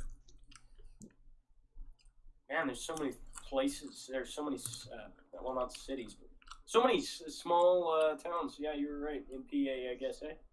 Yeah. Almost every major road intersection is a town. So aside from Pittsburgh and Pennsylvania, So Pennsylvania is the Pennsylvania's the state. yeah. Pittsburgh is Yeah, God, sorry. Pittsburgh is one of the major cities. Oh God. But see, the thing is this is the way the U.S. is made up of. You have your major cities, and its surrounding major cities are a bunch of smaller towns that look like they're part of the major city, because they've grown so much that they've kind of just absorbed into each other. Like, that's what LA has always been surprising. I mean, LA is this big. Meanwhile, like, Orange County and everything all around. Right, because they grew up so big. I don't know what happened with my camera there. I can't see Wrong it. camera. I tried to switch to the other camera. Yeah, that's a little concerning there. There we go. Anyway. I sneezed and someone said bless you. Oh, well, hopefully it's somebody who you knew, but... Yeah. Oh, well, no, he said he's alone in the home. So, well, yeah, at least you have us. I don't think any of us have proton packs, but, I mean, I don't know who else you're going to call. Oh, man. That's actually... Have you seen the original Ghostbusters movies? Yes. Okay. All right, you're good then. Did you like them? Like the original ones, not like the later ones, like the first couple. No, it's not really my style, but it's not like... All right, get off my live stream. Teasing. Let's see here. You gotta love Ecto 1 though. I mean, that's a freaking cool ass car. Okay. I mean, that's a 50s fucking Cadillac ambulance. I mean, come on. Oh yeah, of course. Ecto 1 was cool as shit. Briscoe has something to say about that. He had an infatuation with those for quite some time, actually. I do. I still do. Yeah, they're cool. Actually, I prefer a stock one though. That's the problem with me. Stock, everything stock, original. But I'll be right back. You can put me backstage if you want. I'm gonna make a quick phone call. Hopefully less than like a minute. All right, just give me a boop when you come back. Yeah. All right. Now it's me and the black screen. It's your Shouldn't super. be a black screen. It's working for me. It's not working on mine. Let me try taking you off and putting you back in. Nope, it's still black screen. How about now? Still black screen. What the fucking cocksucker? Hey, language. Don't Free make- country. I will put a pacifier in your mouth. The fuck you will. It'll be shaped like a dick. Fuck you. You ain't sticking no dick-shaped fucking pacifier in my mouth. You'd be a cocksucker then. Oh my god. Maybe we'll stick it in your mouth. No, Well, thank he's you. already sticking something in his mouth, so I guess he's down for that. I have pistachios. I know. Yeah. Yeah. See, Hey, he's got pistachios. nuts in his mouth. They're shelled. That don't make it much difference. Oh well. I'm gonna have to go get my mead soon. I'm running out of alcohol. Oh shit. I think I have one more smeared off, but I think it's peach. Not my favorite.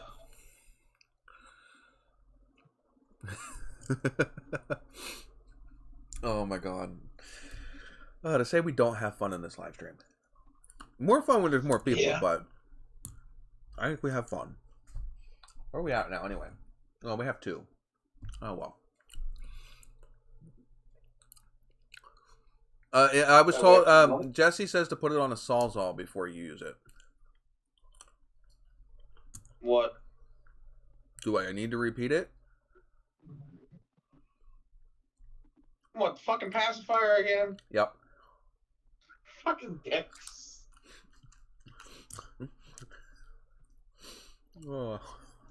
I guess saying that ain't helping my cause either. No, not much.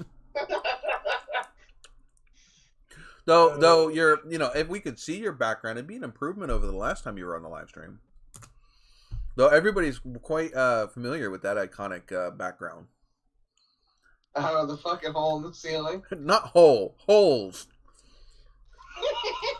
It was like you were trying to be that Disney movie. Oh, jeez. Well, sorry, there ain't no holes in this ceiling. Apparently, it's just brisk. Wants to join in your action, Jonathan. Oh, boy. Though I think he meant the live stream, not the Sawzall pacifier thing. Oh.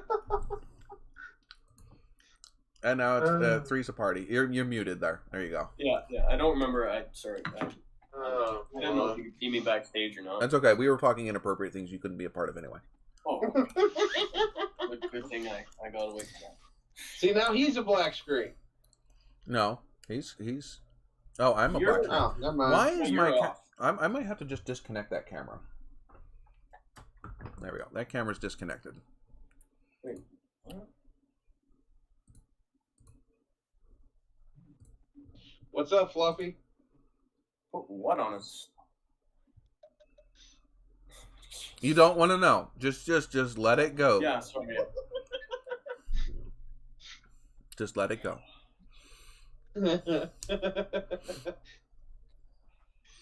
Maybe swallow a little bit. Yeah, just don't ask Sean about his pacifier. Yeah, Not mine, it would've been you were yours. talking about a freaking pacifier. Don't worry about it. Don't worry about it. Just let it go. Moving on. And yeah, that's the thing, Jesse. That's the thing. Actually, you're talking about. I mean, I was gonna. But there's say, a difference between being inappropriate in your own private place versus being inappropriate on a live stream. Oh well, with yeah, a minor. Y'all started it, not me. Anyway. How inappropriate minors are these days? I don't know if that actually. You know what? He does have a point, though. I don't think the subject is appropriate either. Not after the current topic. Have you actually seen walking down a high school hallway in modern day? Did it involve 2 girls in a cup? That's old news. Like that's not. Nobody like, said that I wasn't partaking The in sad it. part is you put what's in the comments. That's why I said it. Oh my god.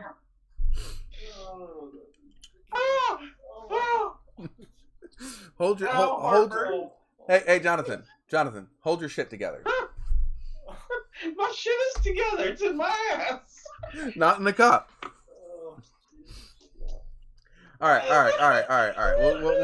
We'll forget that one. You know what? We can actually do this one. What's in the truck, Jonathan?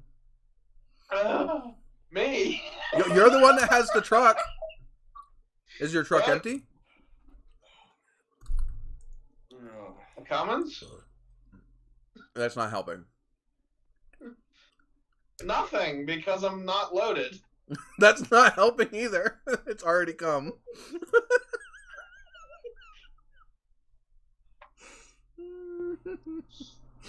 Oh, this is way too funny.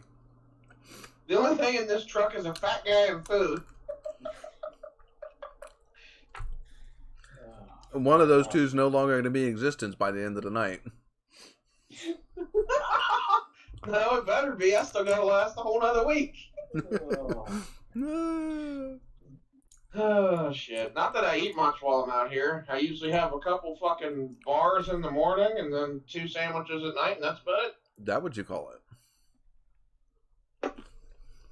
Not the fucking pacifier. Fuck off. Okay, this is not gonna make any sense to me. The pacifier. No, thing. it's not. It's not supposed to. No. You don't want to know? Fucking dicks. Actually, I kind of do, but I know I'm not gonna. No, I know I'm not gonna be told. So. Hey, Jonathan, it's fucking dicks. What? Oh, okay. I called him a cocksucker, and then I started Okay. talking about fucking pacifiers. Good, that's great. Ugh. Oh, Jesus. So I guess it never wears off, eh? With teenagers. I was gonna say, I don't think No. Jesus can No, help us with you're- this one. Guys, no. There's a reason why they say guys never grow up. Their toys just get bigger. Oh, okay. There you go. That's true. Man. I mean, it is true. We go from Matchbox cars to real cars, and now big rigs. Yeah. And Go at from little some pricks point to big along the picks. way, some women, but you know. Ah, jeez. Okay, we went In there. Jonathan's case, it just goes from small pricks to big pricks. John,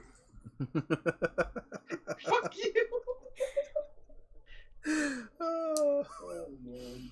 Oh, Oh, you're terrible. I know I am, but I love you.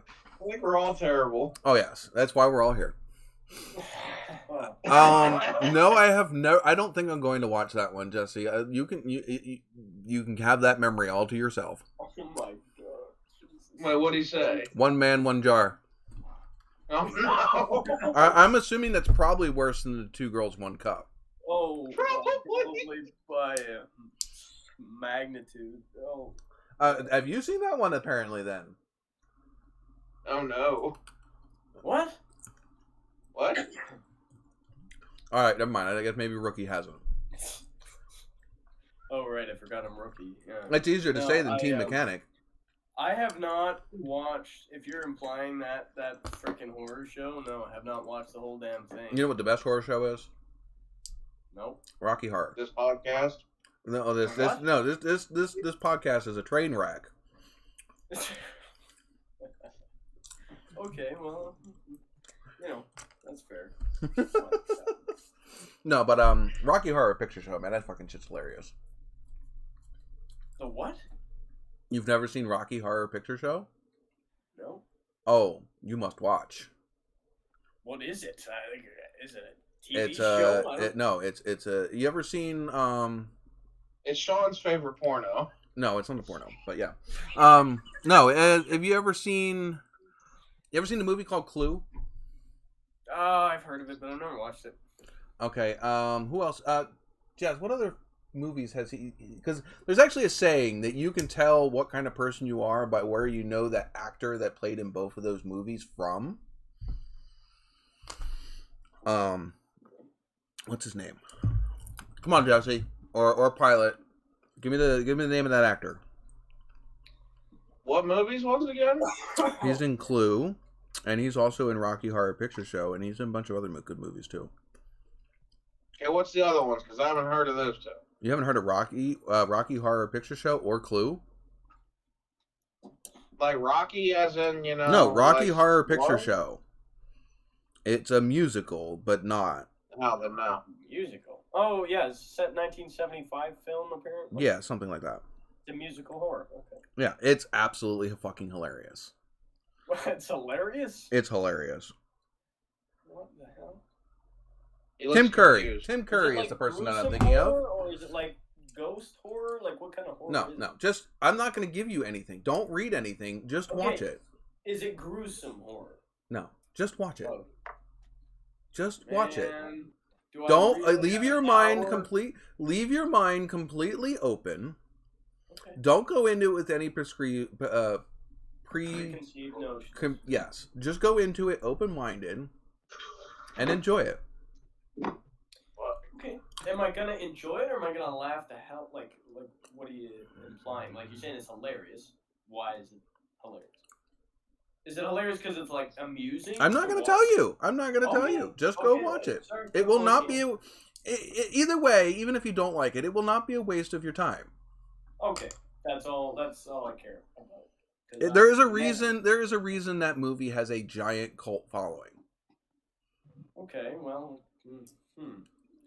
okay, fair enough. Yeah. But Well, Rocky where Horror can Picture you- Show is on. By the way, the actor's name was Tim Curry. He also played Pennywise from It, the original It. Oh. My favorite song is Sweet Transvestite. I have seen the original It, and that's about it. Well, he played Pennywise, the clown. Yeah. He also played the butler in Clue. He plays what the hell is that guy's name in Rocky Horror? I forget what the guy's name is, but I don't want to say who more than it's Dr. Frankenfurter. Frankenfurter. That's the guy. That's the guy who Tim Curry plays. Think. No. Just Jonathan. If you haven't watched the movie either, then that's also on your to-do list. I gotta get a chair. Goodness. But anyway,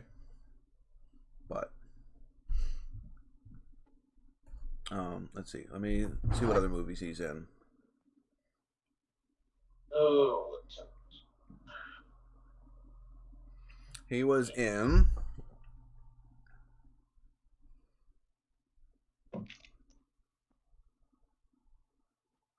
It, the Rocky Horror Picture Show, Legend, Clue, Home Alone 2. I think he played a butler in Home Alone 2. Or, whatever. Scary Movie 2. He was also in Annie. Annie. What the hell's Annie? He was in the original Home Alone. I didn't realize he was in Titanic. What the hell? Who is this guy? Who are you talking about? He was in Congo. He was in Congo. He was in Fern Gully. He was in The Little Mermaid. This is the Frankfurt guy or whatever? Yeah, Tim Curry. Tim Curry. This guy. Oh, yeah. And he's English. Oh, man. There you have it. oh, okay. I think I've seen that guy before. He's in everything. This Yeah. This dude can act. He can play just about damn near any character. I've seen him. Yes. Oh, He's who in was he Muppet Treasure Titanic? Island. Oh. He was in The Hunt for Red October, Addams Family Reunion, Wild Thornberrys, Charlie's Angels, the first Scary Movies. He's appeared on The Regular Show, Over the Garden Wall, Monk, Passed Away, The Beauty and the Beast. Let's see, what other one? Tales from the Crypt. Oscar. National Lampoons. So when you say Titanic, actually, I'm pretty sure you mean like that, the old. The 1996 Titanic. Yeah. I don't consider that old. You can shut your mouth. Well, no, the older one. Is what I said. I didn't know there was Wait, a there's newer more than one. one Titanic? I didn't know there was a newer one. There was only one. Titanic? There's only one, the Titanic. No, there's the TV mini series. That's not a movie. No, and well, that's the one from '96. The 1998 I thought was the one where it was like the movie with Jack and Rose. I was gonna say that's the only one I've heard of was Jack and Rose. Titanic. No, I know there was, or maybe there was, yeah, because there was more. Actually, you're right. It is the TV miniseries one. Yeah, that's what I. All right. Well, that doesn't count then. Holy crap! Rose was 17 years old. That was her character, 17-year-old. Yeah. Holy moly! So she was breaking some laws. Not really.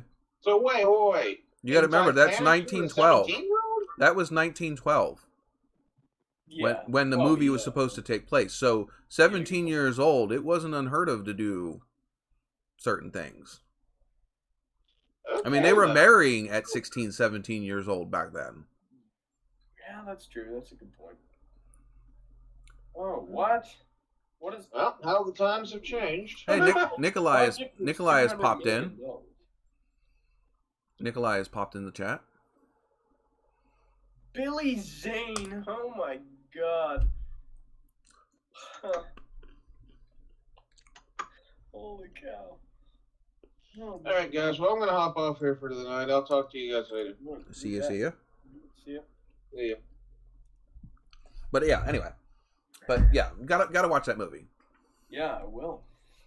But yeah, I like those kind of. There's that movie. Have you ever heard of the movie Little Shop of Horrors? A little what? Little Shop of Horrors with John Travolta. No, don't think so. Are you saying horrors? Little Shop of Horrors. Hmm. You ever heard of the song "Feed Me, Seymour"? I think I can't so. play it, obviously. No, yeah, no, I learned that hardly. No, I haven't. I don't think so. That's another good one. I don't think so. No, there's like I've never been a movie guy. There's a lot of movies that I have not seen. Well, these ones are cult classics, at least here in America. Oh yeah, and they're classics here. But I mean, I've never been a movie guy. There's a few movies like when someone says pick your favorite movie, I always draw a blank. I never can. I can never. I'd rather watch movies than TV shows. Well, it depends. I'm usually the opposite. I don't like TV shows. Number one, I don't like the whole let me draw out the plot line as long as possible just so that we can keep people coming back every week. I like a movie because you get the whole story. Bada bing, bada boom in one sitting. That's a good point. Teach their own, I guess, but I mean that's true. I don't. I literally TV just shows. swept up all of these pistachio shells. Like I was gonna put them in the container that I was using to put pistachio shells in. Yeah. But instead, you've got to collect. This is my container that I'm putting I have no more room to put pistachio shells in them. So I literally just scooped them up into my hand to go dump them in there, and then I looked at them like, there's no way that they're gonna go in there. So I just dumped them right back on the table. All right. Because there was nowhere else to put them. I guess we can't do the what's in the truck. Our truck driver left. Oh yeah. Maybe we can do the what's wrong with the truck segment. Which does not have to be a truck. It's just, hey, what's wrong with the vehicles this week?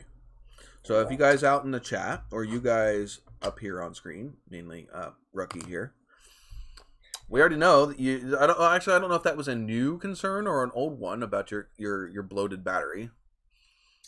Oh yeah, well. I mean, it's still bloated, but it's not really a concern of mine. It's way back here in my brain. If it blows up, it blows up. Until it rots out that corner of your car.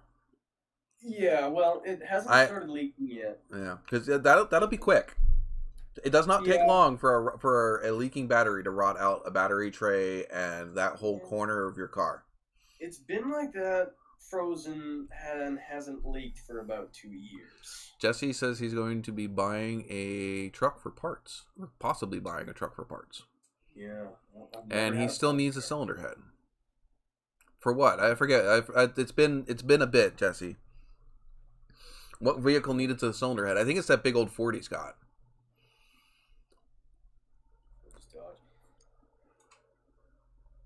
Okay. Oh, the big truck. Okay. Degrassi And High.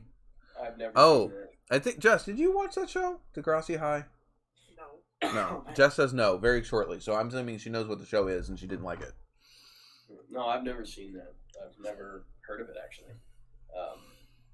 But there's not much I have watched. I mean, I'm a TV show guy only when they're like on Netflix. Like, cause I binge watch and that's it. Apparently, Like, it's a I'm not Canadian much show. of a- Well, yeah. I mean, there's not. I'm usually surprised to find out a show is Canadian, so I don't watch a show because it's Canadian. Ever. I don't either. I just watch stuff because it's something I'm interested in. I don't give a shit where it's from. One of my favorite shows was based off a book series that I really liked, which was The Hitchhiker's Guide to the Galaxy. And I've seen the American movie, and I have seen a lot of the English, not obviously Across the Seas version, the BBC version of that movie, of that book series.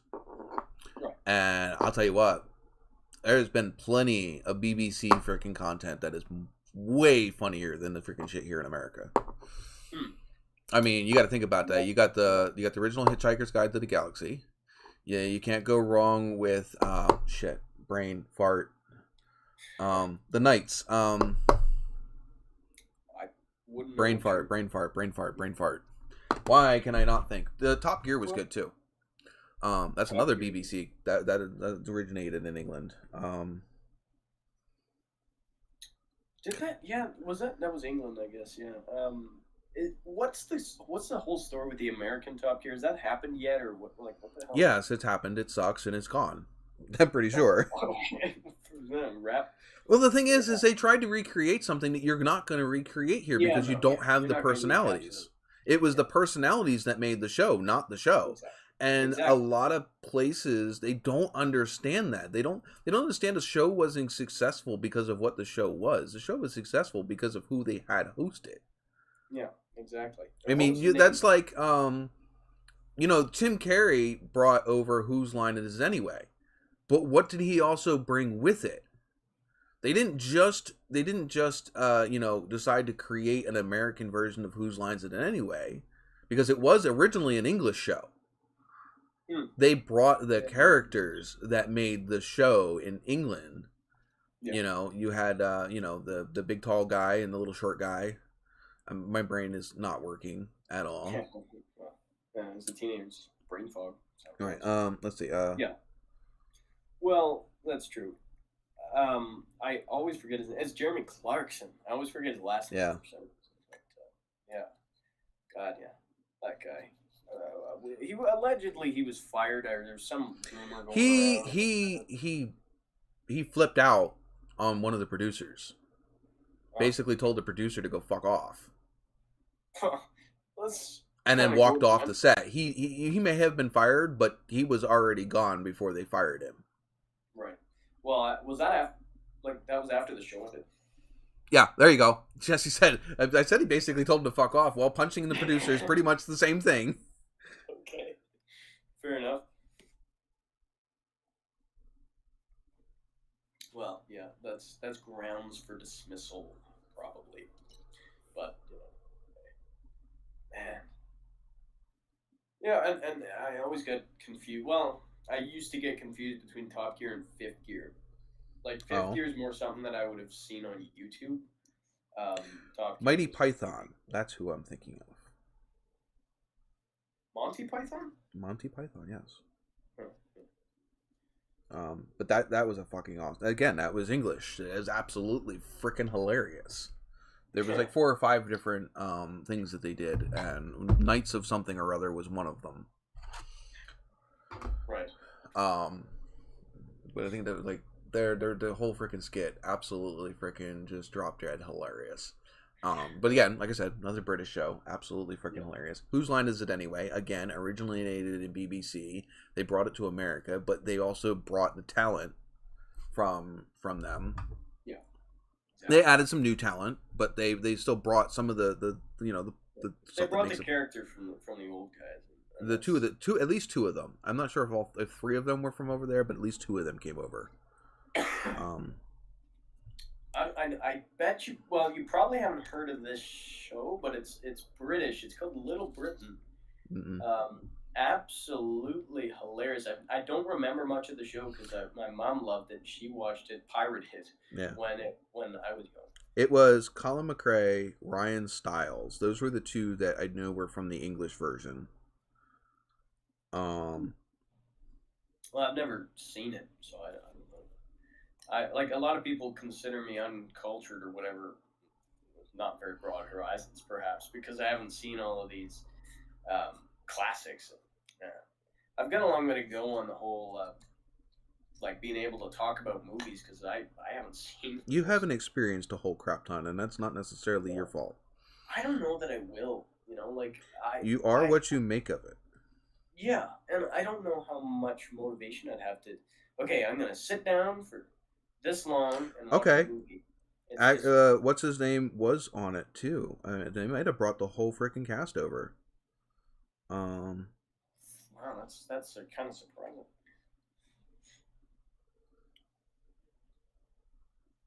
So when you say that you don't like TV shows, like have you not Listening. seen like the classic TV shows like I don't know.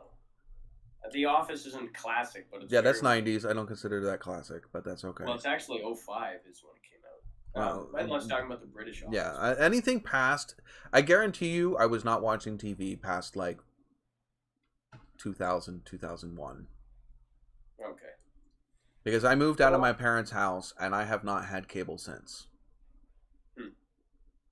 Yeah, no, actually, my mom canceled the cable yesterday. I don't watch any cable. No, I It's don't. Netflix No, and I'm not saying that I didn't like old school TV, like Knight Rider, shit like that, A-Team. I mean, that's 80s. But, you know, I watched stuff. I mean, the 90s, you had, there was a Mantis. Guy who wore a suit that freaking whatever, basically. You know, there was another one called Viper. That was back when the Dodge Viper first came out. It was kind of like along the same lines as Knight Rider. It was, you know, a car that could transform into different things, and its base form was a Dodge Viper. Right. But, you know, I watched different shows. I mean, I used to love, back when TNT was TNT, and they had the, you know, the automotive block of shows, different stuff. I mean, I never really was a big sitcom fan. And I don't know if you froze or gone or what. Are you talking to me? Am I okay? I can hear you, but you're Okay. you're Can you hear me? in and out. Okay. You're definitely very grainy right now, which means your internet connection is not the greatest. Well, I'm in the basement. Let me see if I can reload this. You might poof and come back then. Yep, definitely watch Knight Rider. Definitely watch the Dukes of Hazzards. There we go. Am I good now? Yeah, for now. Okay. I'm not sure if I watched The Fall Guy. Dukes of Hazzard I got to watch, actually. Sorry, that took a second. Old Dukes of Hazzard or some of the newer ones? Old Dukes of Hazzard. Okay, good. I was actually just wearing my Dukes of Hazzard shirt the other day. There's new Dukes of Hazzard? Yeah, there was the one with what is it, Owen Wilson, and Wilson rings a bell for like that kind of movie, but I don't know. they did a modern adaptation of the Dukes of Hazzard, and it had Willie Nelson in it, and yeah, it did. He was the grandfather. Huh. That would be cool. Well, maybe I should watch that one then. I like Willie Nelson. It's okay. Don't go into it expecting the original Dukes of Hazzard. Oh, well, I don't. How about The new Dukes of Hazzard became, let's just shove every popular actor in the fucking movie and throw the Orange Charger in it. Well, there you go. Well, that's how I see it. That's how I see it. Being a faithful fan of the original show, that's what it was to me. Well, could you go into it not having seen the original one? Yeah. And then Yeah. just You can. a good movie and It's not a like- bad movie. It's not Yeah. a bad movie, but it's a typical like 2000s, 2010s. Just let's just throw shit in a blender and remake a movie. Right. So It has no like, okay, back in the 70s and 80s and 90s, they made good movies with decent plot lines. yeah. Then Yeah. CGI came out, and it became all about who can make the biggest boom and the coolest shot, and it was never about it's not about telling a story anymore. No, it's not. It's just about shock think and awe. I mean, movies are terrible. the Fast and Furious series is a grand example of that. The first movie was kind of cool. It had decent plot. It had, some story to it. And even the first couple after that were at least Not awful. okay. Yeah. Now I just enjoy watching those movies just because of the cool bigs, bangs, and booms, not because it's got a great story or it's got, it's just eye candy at this point. There's no substance to it. Yeah. And I mean, I've never seen any of them. I have got to watch the first one. Okay.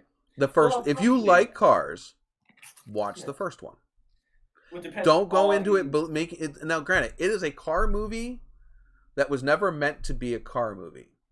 It was meant to be a thriller, like a drama thriller. It was, but they got some people in there that knew enough about cars that it became a car movie. The problem is the producers still didn't listen to the car people, so there's a bunch of shit in there that car people will completely rip them apart for. And if you watch the back the back scenes of the guy who was actually the informant for that movie, he told them not to do this or to do it specifically, and they completely ignored him. And guess what? The car culture completely ripped them apart for exactly what he said not to do. Yeah, that's weird. But that's that typical producer bullshit. Like that, and then ignores. I have not seen the new movie Fast and the Furious yet. I am not bothering to watch it till I can find it somewhere to watch it without having. I'm not paying for it. Let's just put it that way. Yeah, no, I will enjoy it. I will probably enjoy it because I love fast cars. I've always liked car chase stunt freaking movies. But am I going to watch it for the incredible storyline that it's going to have? Fuck no, because it's going to be so outrageous and unreal. Unlike the very first couple of movies where they were somewhat believable, you can ground them somewhere in reality. Now they're just superhero movies with cars in them. Yeah, actually, that's true. I was so shocked when I saw the ad for the Fast and Furious one, the new one. I didn't know what the hell. Like it was just like it was like an ice age. You're just driving on a bunch of ice or whatever it was. That made no sense. Ice Road Truckers or what? No, it was Fast and the Furious. Oh, that one, yes. Yeah. Where they were in Russia or whatever. Yeah, I don't know where they were. Anything. I have no info. Where they had the big sub that they were trying to blow up. Yeah. I Yeah. think so. Yeah. Mm-hmm. Well, yeah, I watched them just because number one, I like Vin Diesel. Number two, I like the cars. Right. So I mainly watch it for I used to watch it because of what's his name, until he passed away. Paul Walker. Yeah, I was a big Paul Walker fan. I've watched a bunch of other movies that he was in. But yeah, no, I mean, yeah, Fast and the Furious stopped being Fast and the Furious when they started not trying to include Paul Walker or Dom in them. Well. Which they made you'll notice they made that mistake the very second movie, and they backtracked pretty damn fucking quick.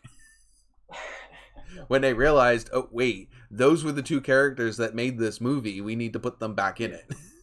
Yeah. I don't know why like it goes right back to if it ain't broke, don't fix it, and especially if it ain't broke, why the hell are you trying to break it? Well, because again, it was never meant to be that. Yeah. It was never meant to be about Dom and It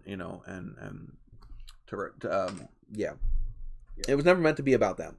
And it was just supposed to be about the thieving, stealing hijacking the trucks and stealing them and the underground race scene and all of that. Yeah. But people fell in love with those characters. Yeah. And then when they came and they tried to they tried to rehash the formula, but they didn't realize that the formula was no longer about the hijacking trucks and whatever. The formula was about the understory between those characters. And so when they made the new one, they went back to the theme of underground thieving of whatever, and they forgot that, you know, they didn't realize at that point that, you know, people didn't watch it for that. They watched it for the characters, the story. The storyline. And so then they had to recreate a storyline to, you know, and did change direction. Yeah. Well, the problem, what I always get crucified for is, well, actually, what I would get crucified for, because usually I keep my opinions to myself. If you want to be a social media influencer. Yes, thank you, Jess. Well, then your opinions are going to be what drive my... Yeah, regardless of whether people like it or don't like it, it doesn't matter. Exactly. I'm not talking about those opinions. Actually, I mean, in terms of opinions, this is one of my more vocal ones. I'm a little too liberal with the word racer, unfortunately. I think. Same with any of us from the 90s? Yeah, but like Supras, don't like them. Don't like them. Honda S2000, don't like them. They were only popular because of the movie. Exactly. Subaru, anything. Oh, I disagree with you there. I love myself a late 90s, early 2000s Subaru WRX. Well, you know, I'd like the Outbacks, like a 99 Outback. No, I mean, Outbacks are fine. I had a chance to play around with a 2017 Outback Sport. Yeah. Which had the I cannot speak. Sequential. You know, the selected gear basically. Yeah. It had 17-inch rims. Nice. It was all one color. It didn't have that two-tone, so it was like that dark blue that they have. The dark Subaru blue. Yeah. That thing was quick. I got pulled over doing 75 in a 40. What? Not even realizing that I was doing that. Because at that time I was driving my Nova. You know, 305, 3-speed transmission, old car. You feel every bump and whatever through the steering wheel and your butt crack if you've driven old car. Well, the Cadillac doesn't count because Cadillacs are like driving a giant fucking fluffy mattress. All the old cars I drive don't count because they're all land yachts. Okay, yeah. This is a car with super stiff rear suspension because it has 4-inch lift shackles in the back, plus leaf helpers, and it's riding on truck shocks in the back. Oh, here you go. And I've showed you pictures of that car, haven't I? Yeah. Yeah, that thing's jacked up in the back and low as fuck in the front. And that thing, you feel everything in the road. You can feel the cracks in the road that run with the road. In fact, the steering wheel will want to follow those cracks if you let them. No rack and pinion steering in this thing. It's a steering box. Yeah, it's a gearbox. That makes sense. But anyway, so you go from driving that, and the other thing I was driving at the time was an '89 Jeep Cherokee 4-wheel drive, inline 6. The original Jeeps. Well, the original Cherokees, not the Grand Cherokees. Right. And so you go from driving those to driving a 2017 Outback. Yeah, that thing drives as smooth as freaking silk, and it's quick, and you don't even realize how fast you're going because you have no sensation from your ass crack to the steering wheel to the pedal. You don't have that feeling of the road that you do in the older cars. So I was just following the car in front of me. I was just cruising. I wasn't paying attention to the speed limit or the speedometer. I was just cruising. And then next thing I know, whoop whoop, behind me, pull me over. You know how fast you were going? No, I'm sorry. I was just following the car in front of me. I wasn't paying attention. This isn't my car. And he's like, as soon as I said it's not my car, he kind of stopped, and I'm like, I'm borrowing my girlfriend's grandparents' car because I needed to haul this snake that's in the back seat. And at that point, I had him in a 40-gallon breeder that took over the whole back of the seat. That's why I took that instead of the Nova. You try stuffing a 40-gallon tank in the back of a Nova, that's 2 doors. Yeah. And I couldn't even flip the front seats forward because I no longer had stock. I didn't have the stock bench in it anymore. The front seats in that car are out of a 92 4-door Blazer. So not even the 2-door, it's the 4-door. So it had the lumbar supports. They were comfy seats compared to the ones that were in it. It had lumbar, but the one thing it didn't have was the fact that like the 2-door Blazers, you can tilt the seat forward to get into the back seat. The 4-door Blazers don't have that. Couldn't tilt the seat. Yeah, they couldn't tilt the seat forward. You could lean it. You could slide the seat all the way forward because I did the seat tracks right. The seat tracks worked. Yep. I could slide the seat forward and backwards and all of that. I took the outer brackets from the Nova seats and I took the inner brackets from the Blazer seats. Right. And made it just made them work. But anyway, you could slide the seat all the way forward. You can tilt the seat like a little bit forward, but not as far forward as the Nova seat would have went. Right. So you can squeeze a skinny person back there, but you weren't really squeezing any more than a skinny person back there to begin with. Right. Even if you could put this, because you're not going to fit them. Did that Blazer seat? Did it have the lever to recline, or did it have that twist knob? I think it had the lever. I think it had the lever. Well, at least it had. I have them still. I don't have them on my person. They're in storage. Right. Well. So what's wrong with the truck? Trailed off with it. Yeah, I don't know. He said that Jesse was saying that raising the back end changes the caster too. You're not wrong. Yeah. Though I never really had problems with the steering in that car, even after I lifted it. The biggest thing is maxing out the headlight adjustments so that way the headlights didn't point straight at the ground. Yeah, actually. Oh man. So what? Did you just turn that top screw all the way in? Mm-hmm. All the way in. That's all. Yeah, all the way in. all. That's the only thing you could do, and and the thing is I also ran the Silver Star Ultras, which was the brightest glass bulb you could run. The Sylvanias or whatever. Yeah, the Sylvania, Silver Star. Thank you. So yeah, I don't know. But I ran the brightest.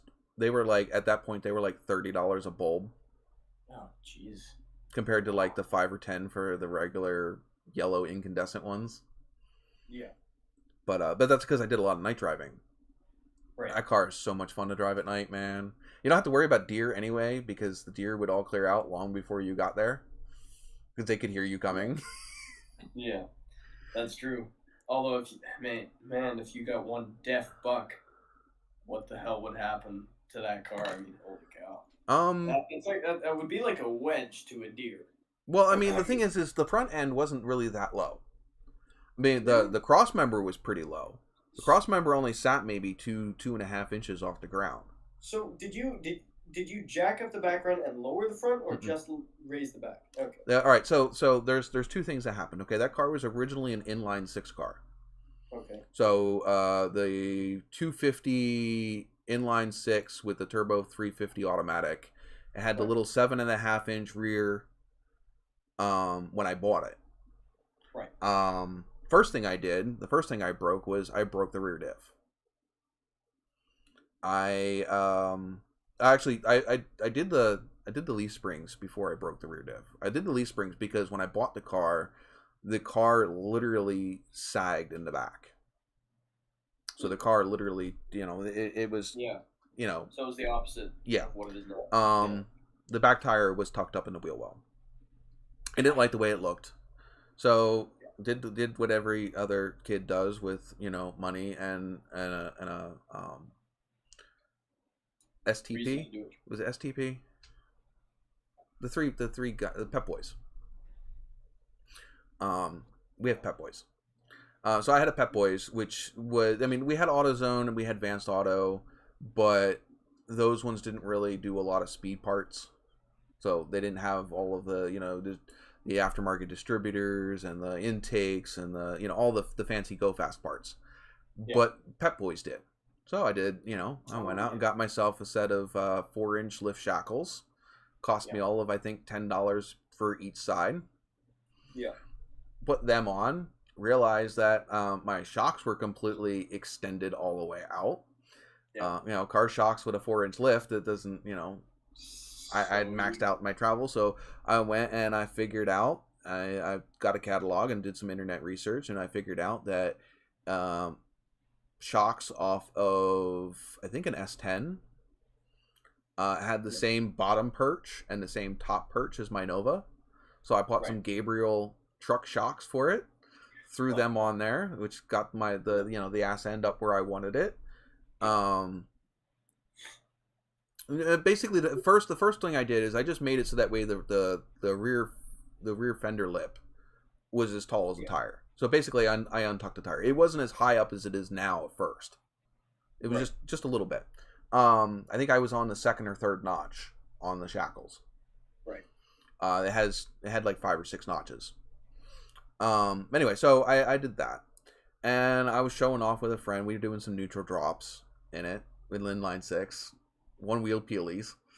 It would do them pretty good too for an inline 6. I mean, if you've seen the end of my videos, of my videos with the burnout with where it has all my call outs for the different channels that I have.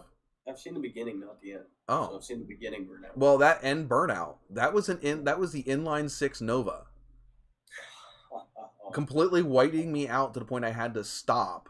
But now, granted, we had a brick underneath the front tire to keep it from rolling forward.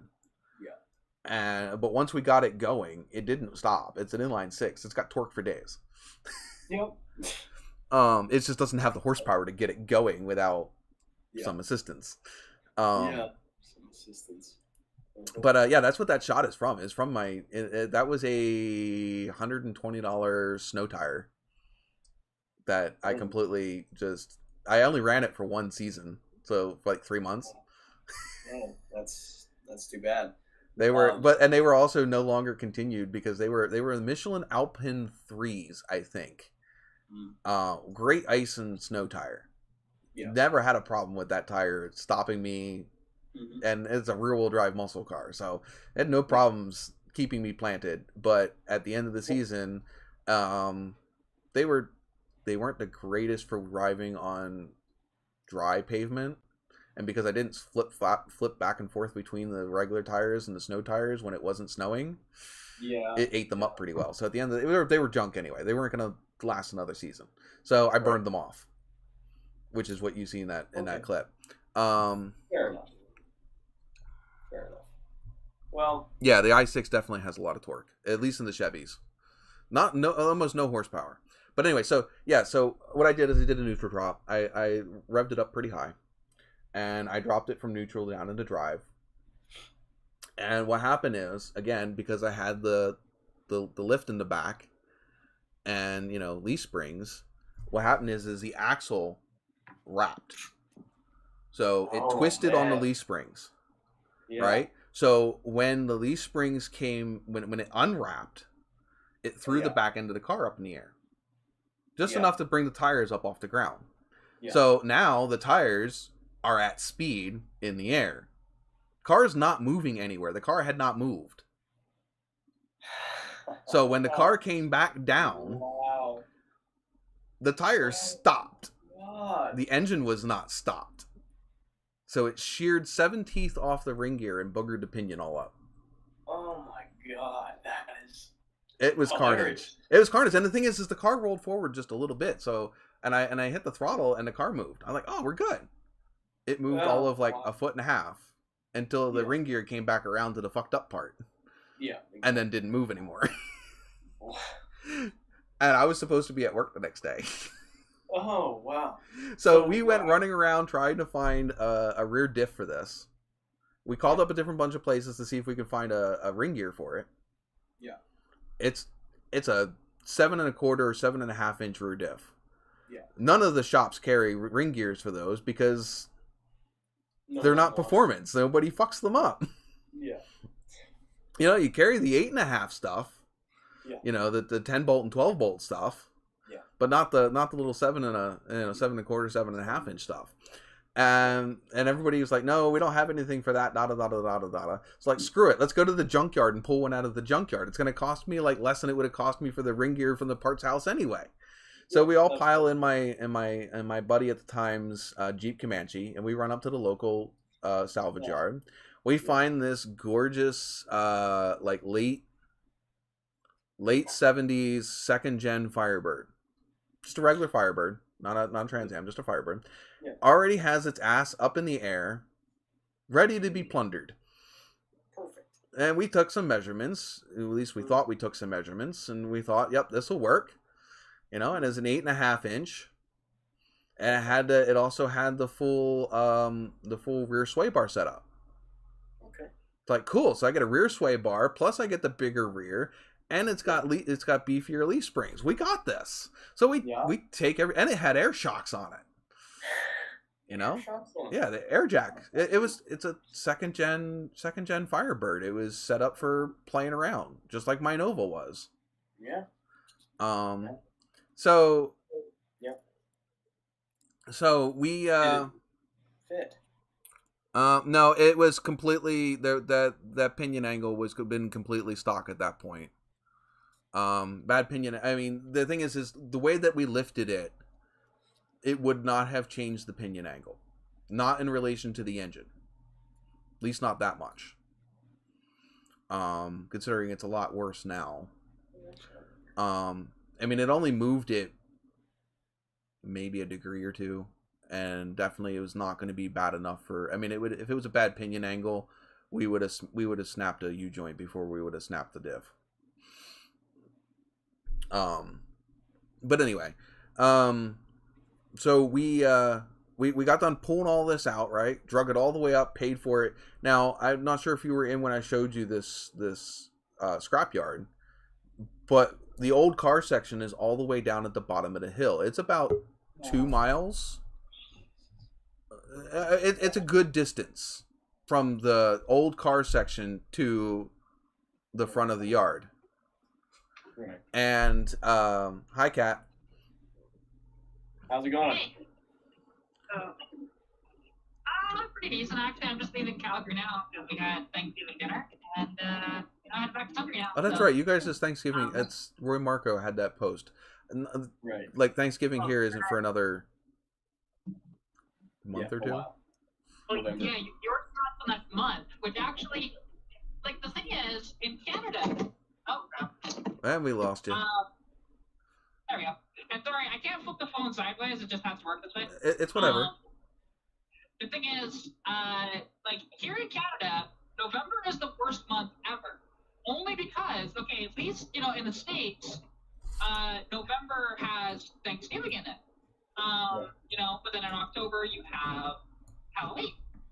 Yeah. We don't celebrate anything like actual celebration in November because we have Remembrance Day, right? Which is kind of like a depressing day. So Yeah, November, the month to remember, I think is how that goes. yeah. So yeah. You know, And you're gone. I mean, Remembrance Day here is the same thing as Veterans Day down that way. Yeah. Pretty much. But yeah, so you know, it is kind of nice being able to do one of these in the car, but Yeah. Do you have a light on in the car? Do you I'm have? not in my car. Where Yeah, are you you're in at? the Magnum, it looks like, eh?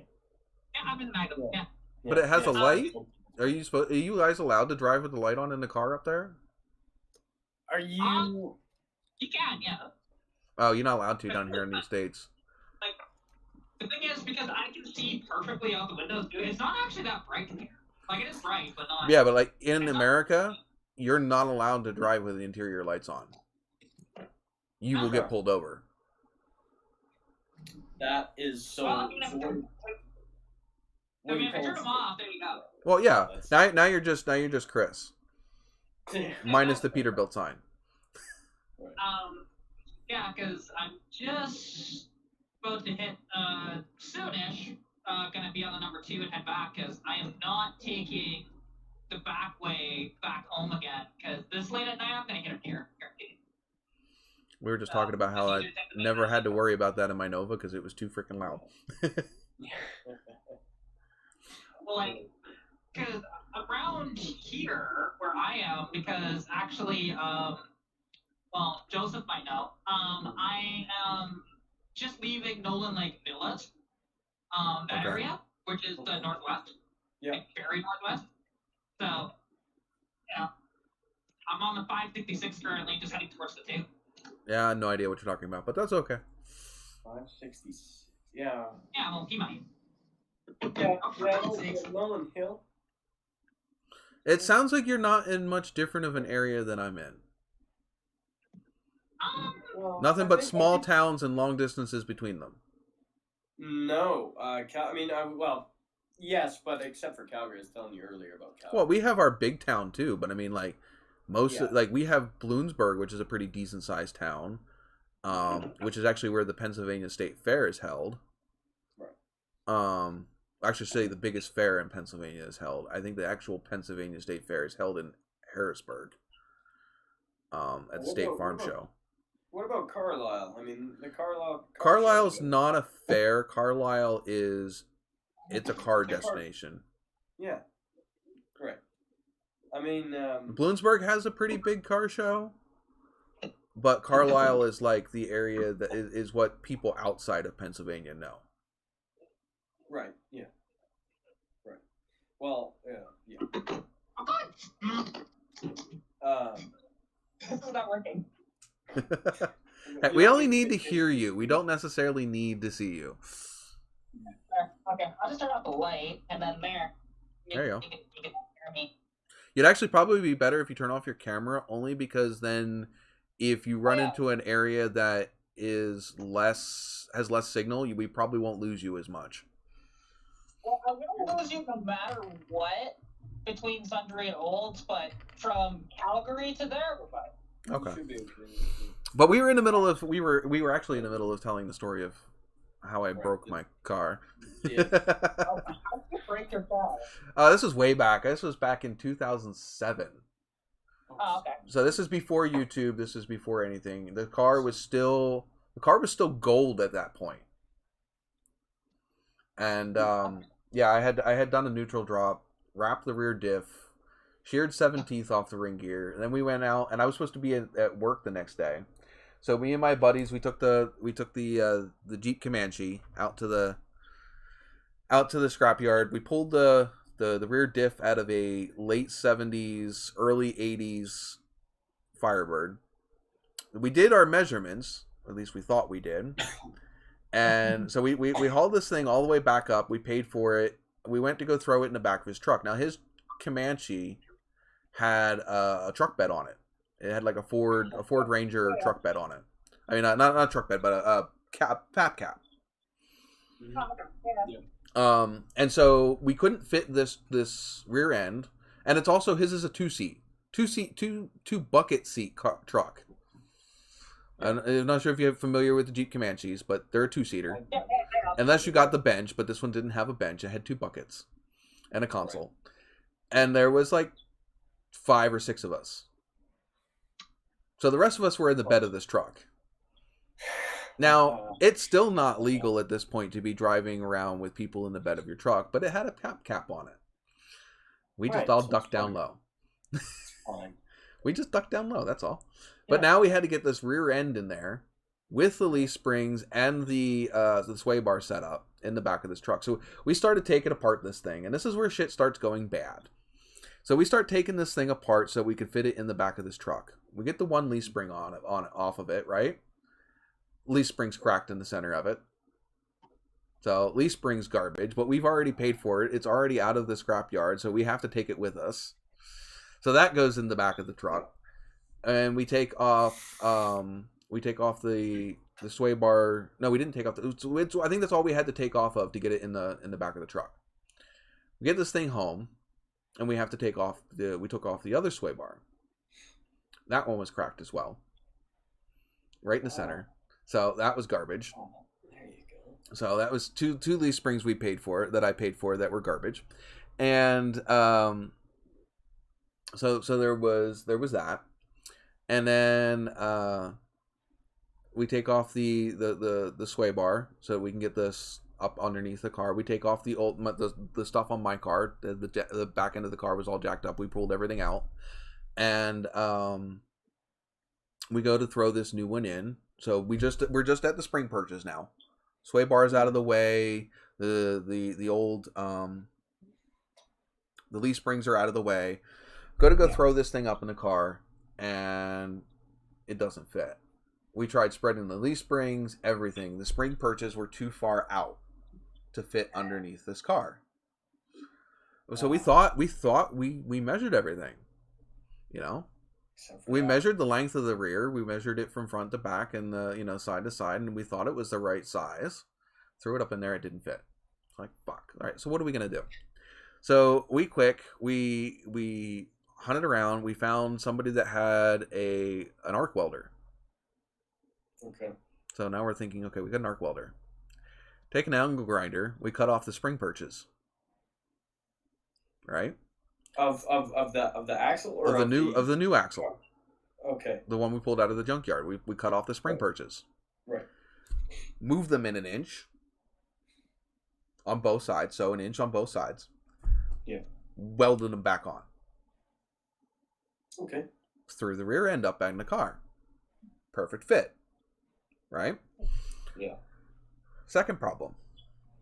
Now, because we moved the spring perches in an inch on both sides, now we can't use the sway bar.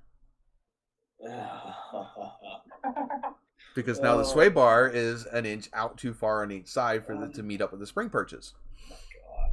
So now I've paid for two leaf springs and a sway bar that I can't use. Okay. And I've also had to now rent an arc welder, and all the time it took to freaking cut the old spring perches off and weld the new ones on. So I'm down a pretty good bit. So we throw this up in the car, right? And we go to throw the drive shaft up in. Now we already knew that the drive shaft was going to take a different U-joint, because the 8-inch, the 8.5-inch rear has a different U-joint than the drive shaft. Than a different pinion. Different flange, yeah. Yeah, the pinion, whatever they call it, the flange on the end of the pinion. But it is different than the one that was on the 7.5.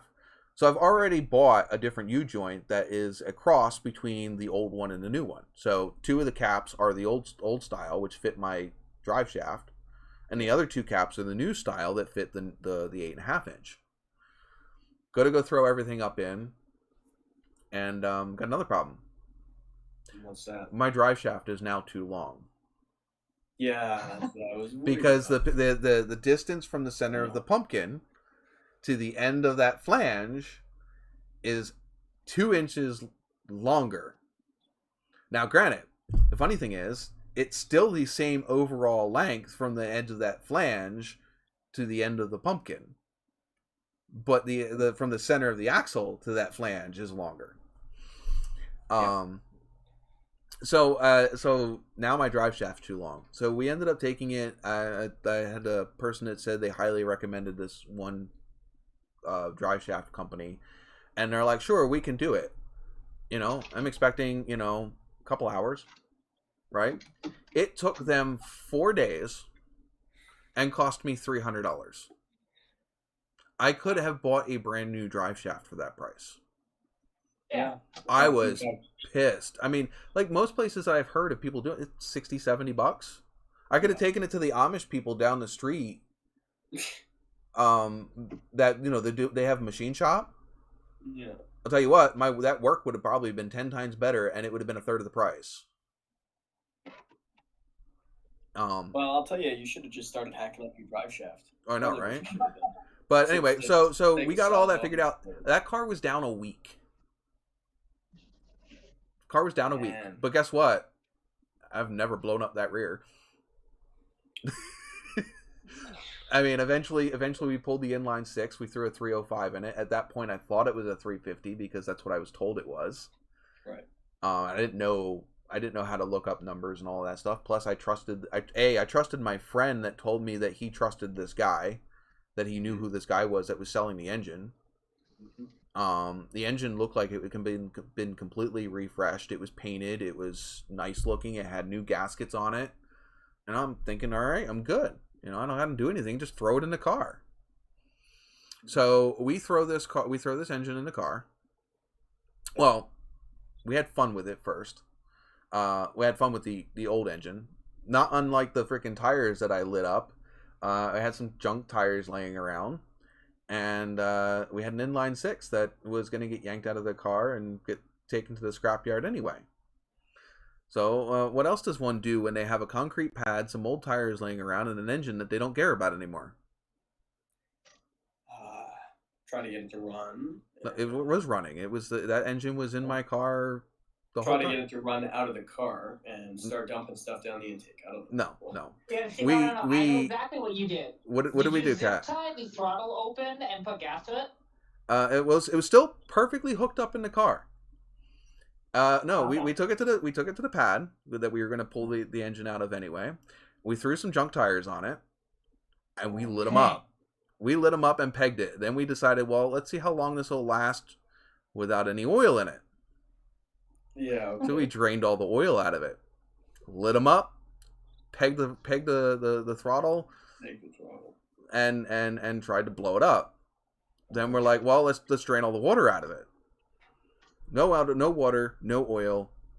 Screaming this thing. Would not blow up. We ran this thing for a good 5 or 10 minutes this way. With no oil in it. No oil, no water in it. Now it started idling a little rough.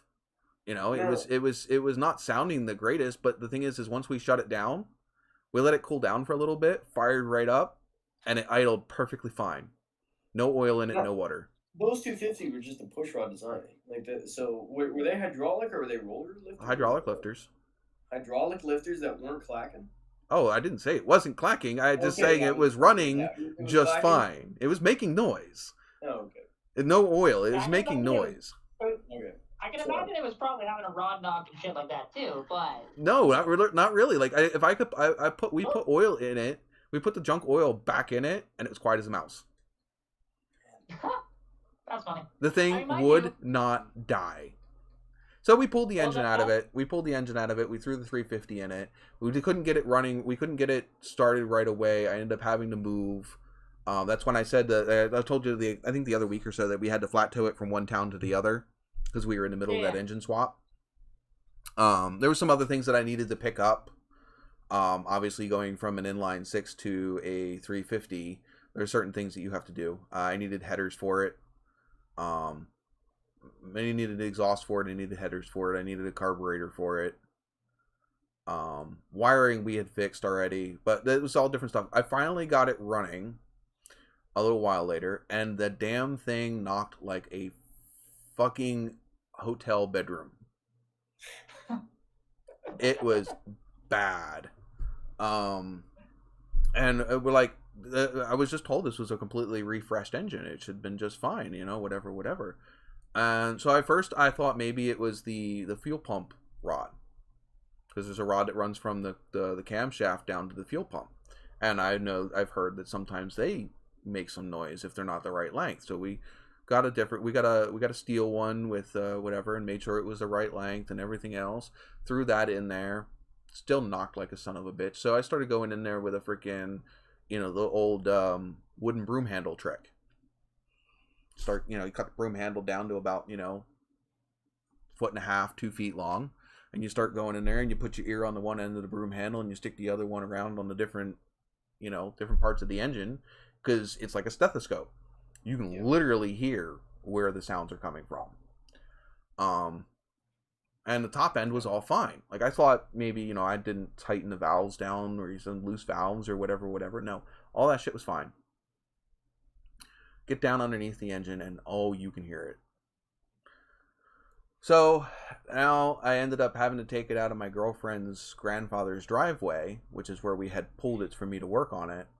And I had taken it over to a friend of mine's storage, which was, them gravel rocks that are like yay big around? Yeah. The big Yeah. suckers. They're like 2 inches. Yeah, that's what his driveway was lined with. Oh, fine. You didn't have the little tiny, like, normal size gravel, right? No, he's got them big ones that they have on like railroad tracks and shit. Or along the edge of the highway, in the medians. Yeah. Those suckers. And so I had pulled my car in there. We jacked up the engine up out of the engine mounts. Basically stuck 2x4s in between the clamshells. Yeah. Which lifts the engine up. Dropped. You have to take the windage tray off the transmission. You have to, obviously, you're going to have to unbolt the oil pan, and you're going to have to slide off the front timing cover a little bit to be able to get the pan to drop down. And so here I am with the pan out of this car on these freaking gravel rocks underneath of it, and I pull out the first main cap. You know, like most people, you know, oh, it's the copper showing. All copper. That bearing was completely wiped out. Wow. Started pulling the other ones. Every single one of them was wiped out. Every single one. Jesus. Now this engine is in my car. I have no way to pull this engine out where I'm sitting. Because engine stand on big giant gravel rock. Gravel. You're not going anywhere. Yeah. But anyway, so I'm committed to having to do whatever I'm going to do with the engine in the car, right where it's sitting. Yeah. I have pictures of this.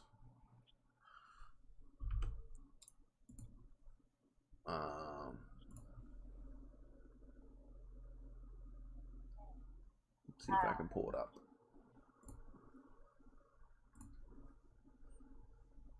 Well, while you're looking for that, I drove through a blizzard this afternoon to get out here. Oh, that Which is sounds fun. fun. Whoa, right, yeah. I saw your Instagram post about that. It started hailing here earlier, and then it turned into snow. Oh. Did it start to hail? Okay, yeah. Yeah, it That was is like tiny, but I don't know. Yeah. I don't understand why. I mean, it was snowing in Sundre, and there was a little bit of rain. And then as I got closer to Calgary, it turned into a blizzard. Like, I couldn't see 500 feet in front of me on the highway. It was bad. Yeah. Alright. Now, the thing is, you might be wondering, well, why am I in my dad's car and not Stitch? Because the exhaust fell off Stitch. Again? The new one? Yeah. The weld snapped this time. Broken weld. I saw don't that know. weld thing on your Instagram. Where was this weld? Like, This time, because, okay, the first weld that broke, which, mind you, I don't blame that weld for breaking, was where I put the center pipe to the muffler. okay. That broke. But to be fair, I was driving in Calgary, and every single time I hit a pothole, it was just banging on the ground. Right? You know, on a buck 10, it's banging on the ground. It's just like, it's gonna fall off. Right? Yeah. I knew that. And it fell off just outside of Sundre. And then I noticed that my car it was sounding fine, and okay, it's got a bit of an exhaust leak. It's not sounding really loud. I look at it today, and oh look, the exhaust pipe's damn near falling off. Crap. I mean, wow. You need to take that off and take it to somebody that actually can weld it. And Oh, I can weld it just fine. And the thing what I'm gonna do this time, I'm actually gonna run the car. I'm gonna get a heat gun, and I'm gonna heat it up as best as I can, and that'll make the weld stick. I guess. Yeah, well, the more heat you have, the better off it'll be. Yeah. Without gas, right? Because I don't have any gas. Because I know what I'm doing, I don't have gas. That's the only reason why it's not sticking as well as it could. Yeah. Can it support gas? That welder you've got? Can you? Yeah, it's a mix on flux core. So, yeah. Are you running it on flux core or straight weld? Huh? Are you running it on flux core or straight weld? A flux core. Just turn the heat up. Like that. Yeah. You can't turn the heat up on this one. Oh, it doesn't have a high and low? No, it doesn't. It has voltage. It has. Then that's a stitch weld. It's a well, stitch that's how I've welder. been doing. Like, it is a proper MIG. It's a Mastercraft MIG that wasn't that expensive. Like, the Yeah, it's whole considered a thing- spot welder. Yeah. Oh, you can do proper welds with it. Don't get me wrong. You just can't control the temperature. I would just turn up the temperature. I would have did that, and it would have stuck, and I would never have had an issue with it. But because of that, And the thing is, as well, I wasn't sure because I knew there was a little bit of an exhaust leak when I first did it, because I was welding blind a little bit too. Because that was the end that was up, and underneath the floorboard, right? So I just put the welder in there, I was hoping, and it was a little bit of one, and then just got worse and worse and worse. So Yeah. it's fine. Jesse says what you I'm not too predicted worried about last night happened. I'll fix it. Jesse said what you predicted last night happened. What did I predict last night? I can't remember. It was a long freaking live stream I did last night. Oh, what the hell? Why It is was this doing that? It was an over 6-hour live stream I did, so I can't remember what I said. 6 hours, holy cow. Yeah, it was not intentional. But then at hour 5, I had like 12 people in the chat. Yeah. I have So- no idea why tonight my freaking camera keeps wanting to shut off and turn back on. Yeah, it's happened a couple times. Yeah, it's annoying. But anyway, so this is where I was doing. He said that you said it was going to fall off. Cat. Oh, that, okay. Yeah, but this is where I did that. The bearings. So all the rod bearings and all the main bearing caps, I did in the car, right like this. Oh, fun. There you go. Wow. And so I'm sitting under now. Granted, it's not the first time I've done bearings in a car. When I had my Jeep Cherokee, we replaced all of the bearings and the rear main seal on that truck with the engine still in the vehicle. And that is a 4-wheel drive. So you still had the front axle in the way as well. But yeah. Challenge. So yeah, the trick is butter knife, and like I said, jack the engine up on 2x4s inside the mounts. But you use the butter knife because obviously you're not dropping the crank. The crank stays in the car. You just drop the crank. You take all the main caps off, and that's the whole reason. And you take the front timing chain off. So obviously the water pump, all the accessories have to come off the front of the engine. The timing cover has to come off.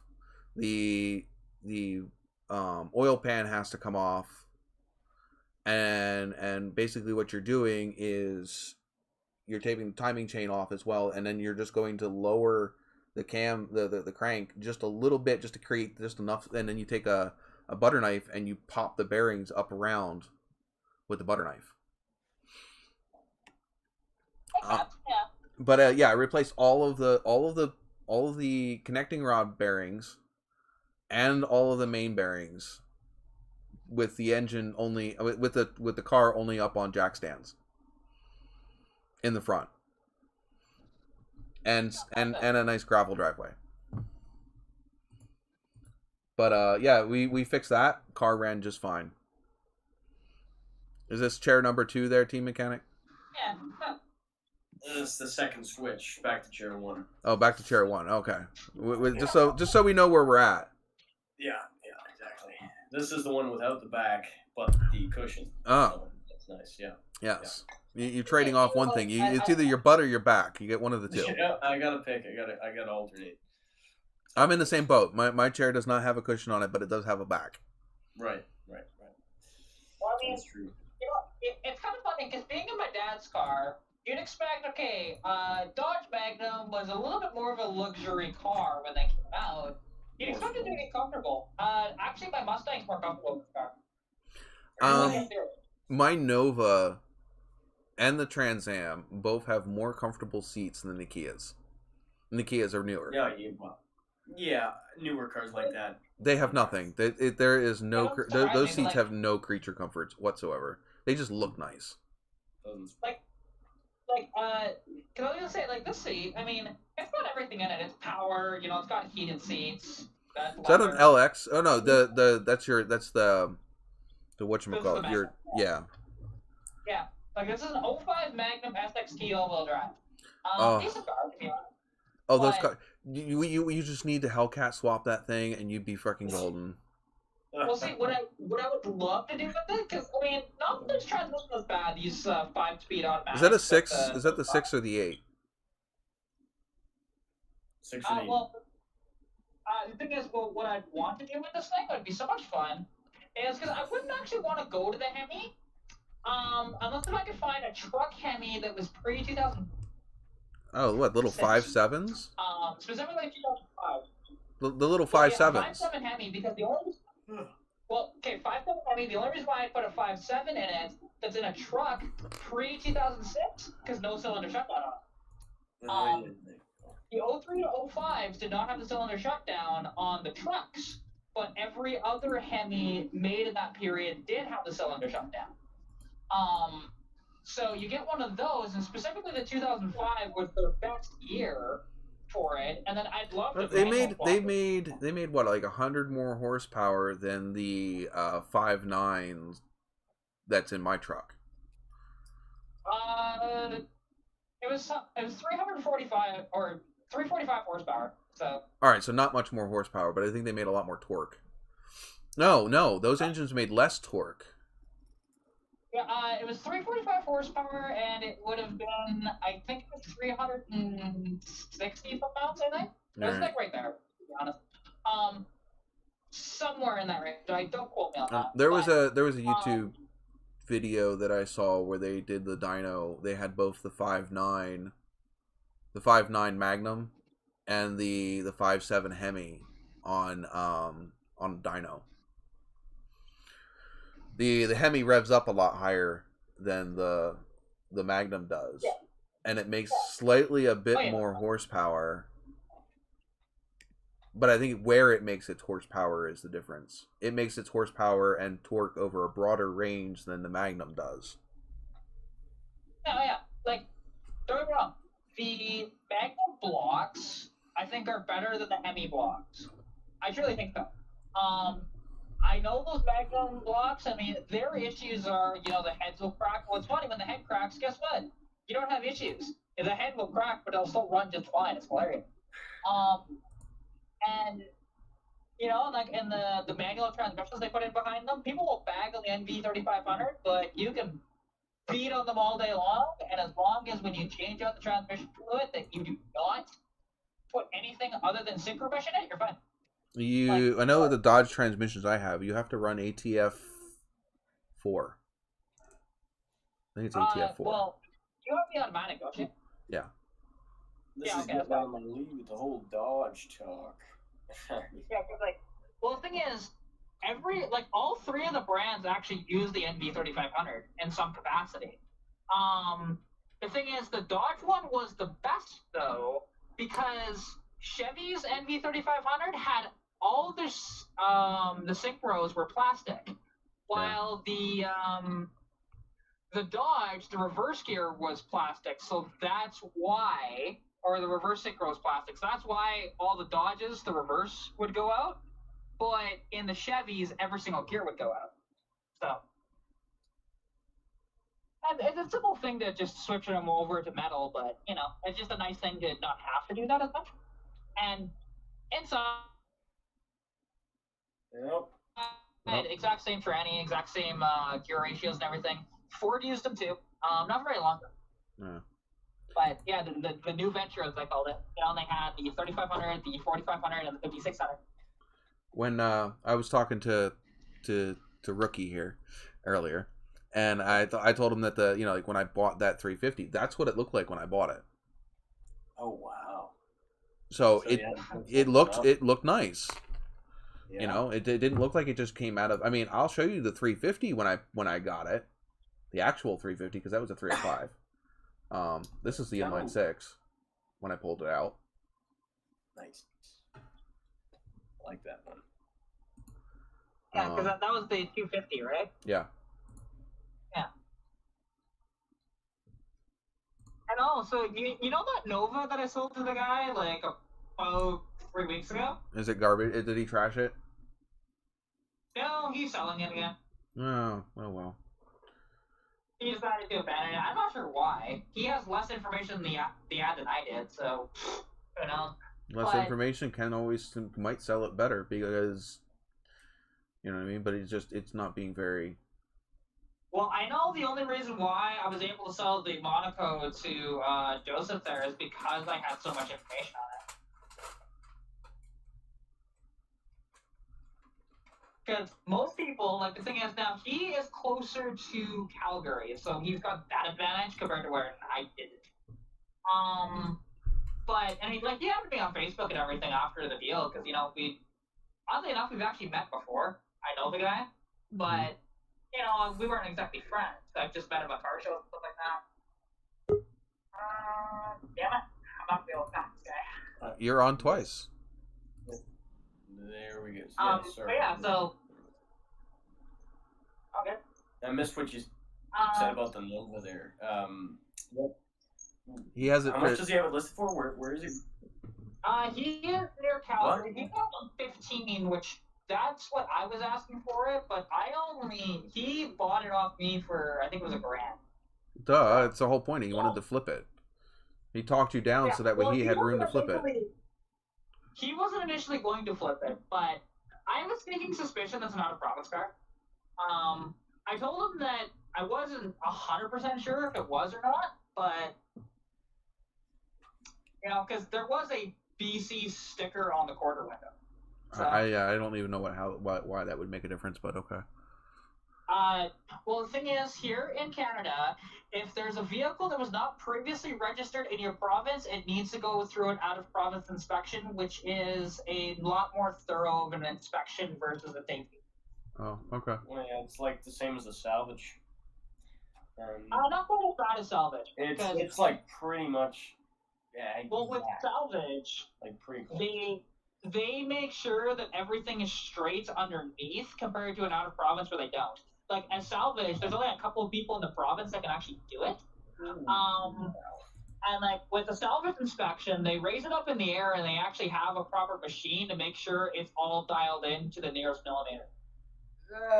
Well, somewhat. I mean, you can go to Northland Kia to do a salvage.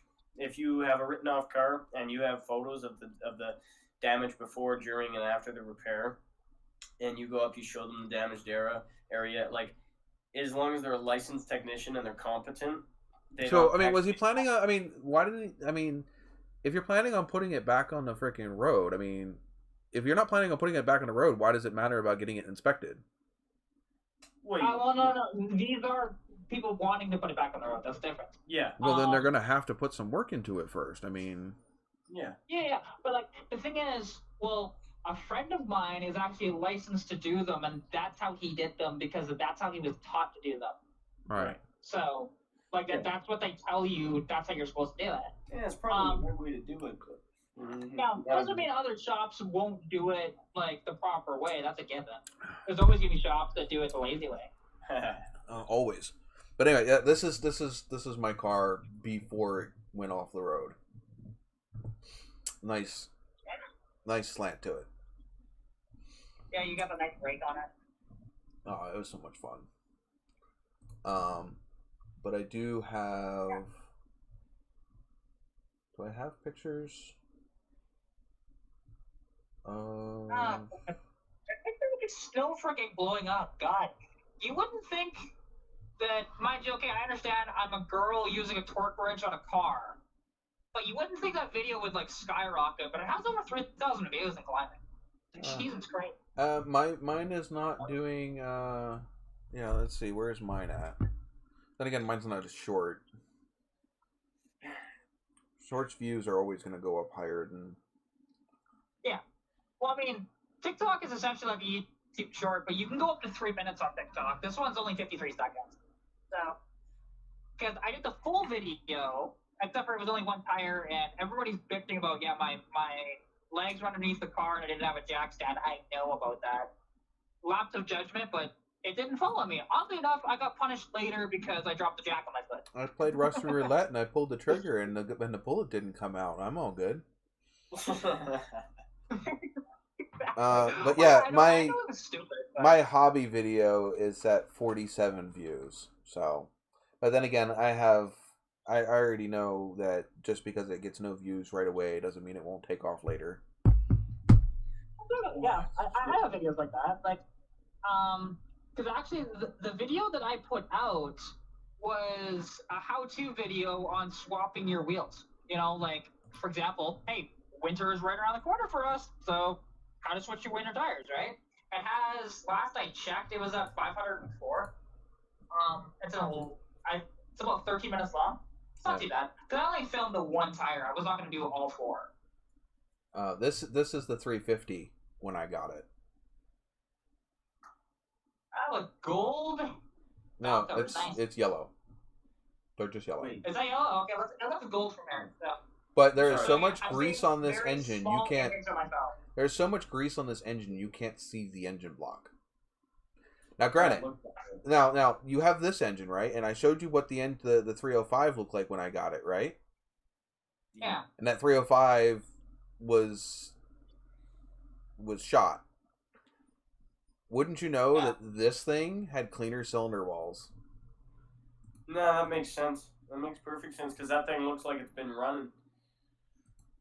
Yeah, there's that. Because, like, when engines sit a lot longer, because that looks like that's been running within the past. It sat there. It sat in a field for 2 years.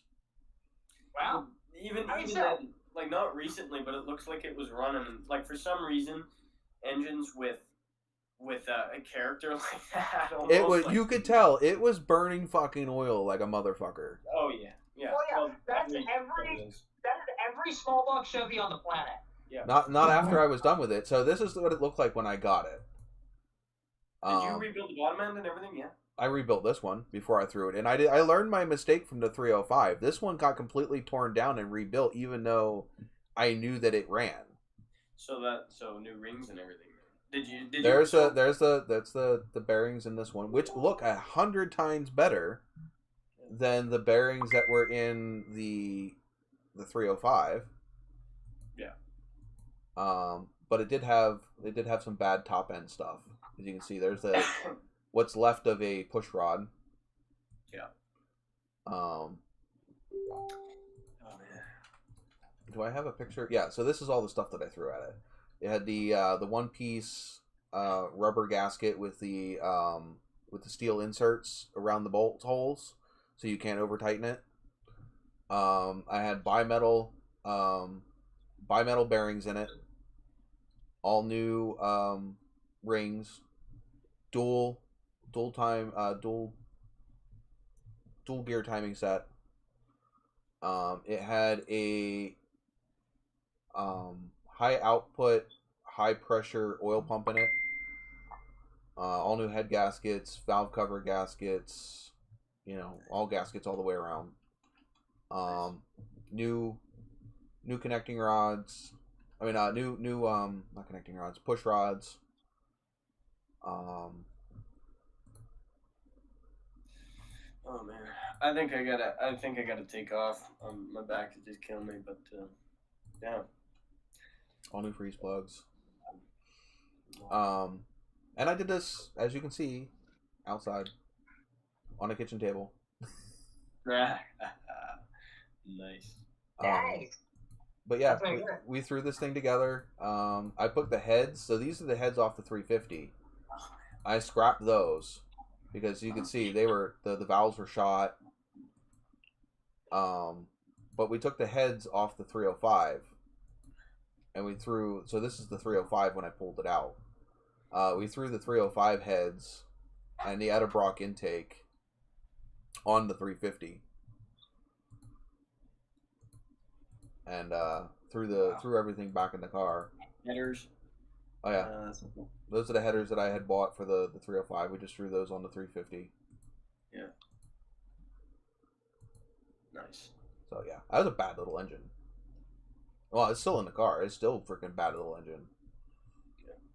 For basically no hop up parts, except for the fact that we threw 305 heads on a stock bottom end 350. Nice. I like it. Yeah, nothing like putting the same high mileage engine without a bottom end rebuild back into a car. That's what I did with my LTD. Well, I mean, it's basically what happened with the 305.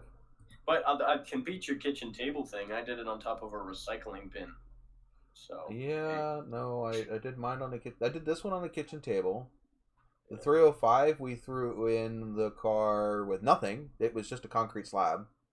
I had a concrete slab and an engine stand. That's what I had.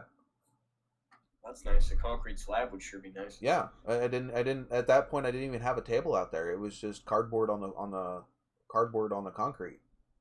We laid out some cardboard, laid all the parts out on the cardboard, and that was our table, the floor. Yeah, well, you've seen what I have to work with, but I completely understand. Yeah, not much different than I had to work with before, but and I've never had a garage until we moved up here, and I borrowed. Well, I got the. We need some chat moderators here. Oh, what now? There we go. Oh, there we go. No, they're gone already. They're gone. Yeah, sorry, I can't look at the chat. So. No, yeah, no problem. Lovely. Anyway. Yep. All right, they're gone. Yeah, they're gone. Anyway. Thank you, Jesse. But anyway, Jesse asked me if I can still drive the Nova. No, not currently. Let's see. Do I have pictures of the Nova currently?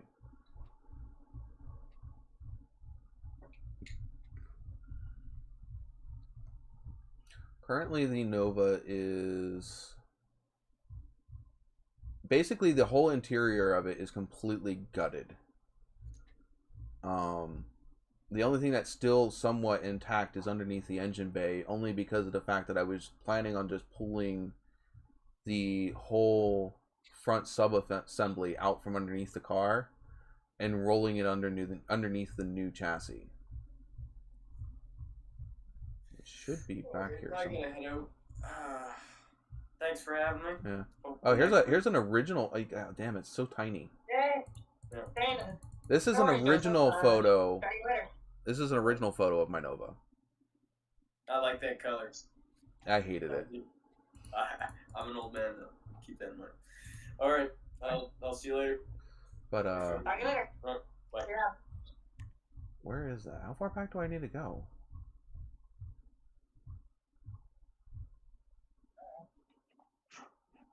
Yeah, this is actually the Nova as it sits now.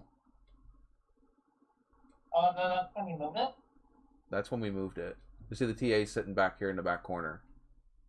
Okay, I can do that. But the Nova's gutted. The Nova is gutted from the firewall back. From the firewall back, there is nothing in the car. There's no wiring harness in it at all. There's no dash. There's no steering wheel. There's nothing. Because we had... can you see it in this picture? No, it's still just the one Nova sitting there. The other Nova isn't sitting there yet. I thought I shared that. There's my engine table.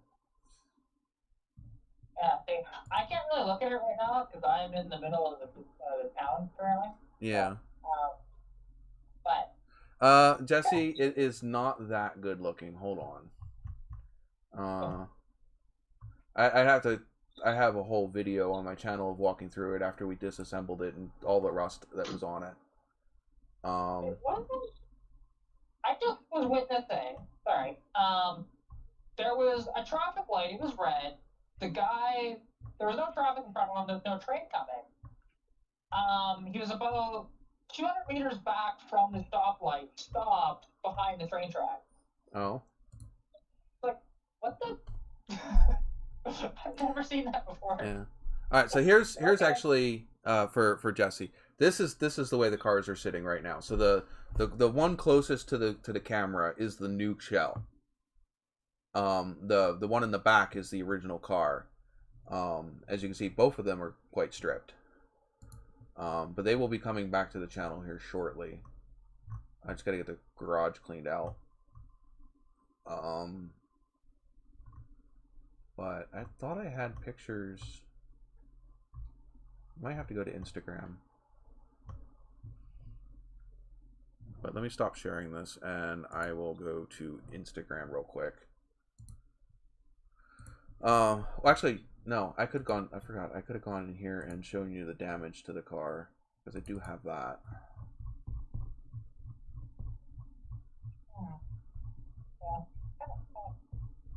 I don't know why I get the, I don't know why I get the, I don't know why the exhaust fell off your car. Well, I don't know. I'm wondering because my dad said, "Hey, call me when you get home." He's like, okay. I'm assuming these dogs fell off. I mean, I guess because he's driving my car to work. So. Oh. Well, Well, I mean, his car. hopefully it doesn't take that far to drive. Oh, it's not. His work is only like maybe 5 kilometers from the house. It's really not that bad. Yeah, at that point, just take the damn thing off. Yeah, oh yeah. Just run it straight fucking open header, which I've done. Don't get me wrong. I drove it like that for a day, open header. Like, it was just too goddamn loud. Like, I know it was fine. When you got a little bit on the gas, yeah. All right, so Jesse, this was right before, this is right after I stripped it. So as you can see, there's parts all over everything. But that's the back quarter. So not only is the quarter gone, the wheel well is gone, and so is the bottom. What is it? The trunk pan drop off is gone. As you can see, there was already a patch panel in there. This is in front of the passenger side wheel well. With the patch panel we put in there because there was no bottom of the front half of the quarter. There was no inner wheel well there as well. This is the back quarter by the taillights. It's completely gone. The other side, so this is the driver's side, rear quarter. This is from the inside of the trunk looking out of the quarter. Obviously, there's plenty of daylight there. This is down the passenger side wheel well. Looking through the wheel well, out the wheel well. This is the driver's side, same thing. More driver's side wheel well, where it meets the trunk support. That's completely rotted out. Passenger side door sill and striker panel gone. That whole thing was gone. You could move that whole side of the car before we welded this in. It was not attached to the rocker at all. This is the driver's side rear floorboard. And I'm just gonna let you know, I don't know exactly when, but I will eventually lose you on this road. So when I do, I'm probably gonna be out at that point. So just so you know. Yeah. This is the passenger side rear quarter window sill. I did not know about this damage until we took the car apart. I never knew that this was pop riveted in here. Passenger side front floorboard. Driver's side, no. This is the the passenger side rear floorboard. Jeez, that was rougher than what I thought. Yeah, it was pretty bad.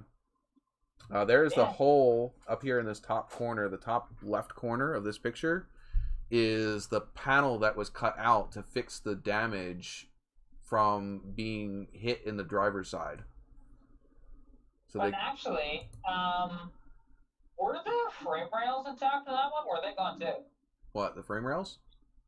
Yeah. It's a subframe car. What frame rails? Well, rear frame rails. No, the rear frame rails were fine. Oh wow, that's kind of rare. So everything else was gone with the rear. Yeah, the body was gone on this car. The body was gone on this car. Yeah, that's amazing. This is the front. Usually that's what goes first. Yeah, this is the front floorboard. Was already replaced once. Front driver side. Here's the B&M Z-gate shifter that I had on it. Yeah, this is the whole floorboard. Like the one that I sold, the passenger rear frame rail was gone. I didn't realize it was till I got up underneath of it and just grabbed it. Just like, oh, my fingers are going straight through this. Jesse said that his earphones went dead. I don't know where I lost you at. Did you see any of this? Did you see any of the rust, or was I showing you all this stuff when couldn't hear any of it. But this is actually the passenger side, bottom of the inside quarter. So from the inside quarter window down to the rocker panel, there is no metal. From the black is actually metal. So this whole like 2-inch, 2.5-inch gap from that all the way down to where this black is here, there's no metal in between there. This red you see is actually the rocker panel and the outer skin. There is no metal on the inside of that at all. So that whole side of that car was... it was only being held together with a patch panel on the outside of the car. There was at one point where you could close that door, and when the door closed, you could move that whole side of the car. But yeah, so this car is Swiss cheese. And a lot of the damage I didn't know about until I took the whole car apart. Because it did not look like this a couple days before that when I mean, this is... I mean, it wasn't that bad. At least not that you could see. It was just a lot of hidden damage. Hidden underneath carpet and other stuff. I mean, I knew some of the damage. Yeah, I don't have very good pictures, but I have some pictures of when the tire let go.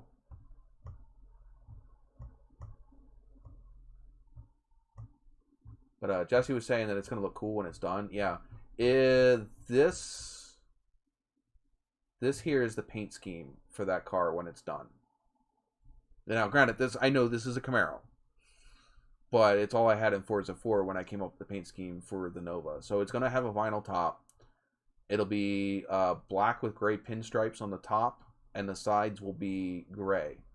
There will be a mustard colored pinstripe separating the black and the gray on the top side of the car. I don't know how well that's coming through. But, standard Chevy racing stripes in gray. The top half of the car will be black, and the sides will be the same gray as the stripes. Anywhere where there is black, there will be no chrome. And anywhere where there's gray will have chrome. So, like bumpers, stuff like that, I'm going to block all that stuff out. But the emblems and like the side marker lights, they'll still be chrome, along with the door handles, they'll still be chrome. And apparently I'm missing. There we go. But yeah, and it has ghost flames all the way down the side of the car. You can kind of see them in here maybe. And all the way up the hood. It has ghost flames up through here. Yeah, it'll look good. It will still have the same brake that it does now. I'm looking to put a wider tire in the back, so I'm looking at putting wheel tubs in the back. If not, wide bodying the rear just a little bit, and possibly wide bodying the front just to put a wider tire in the front. But we'll see. I haven't committed to any of that yet. Oh, what's his name's not here anymore, but that's my Caddy engine. Team Mechanic has a Caddy with the same engine in it.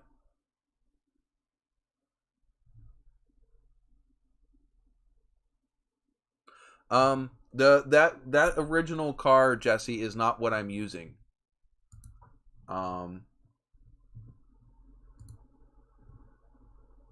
I have where is it? Do I not have that? I thought I had pictures of the new car.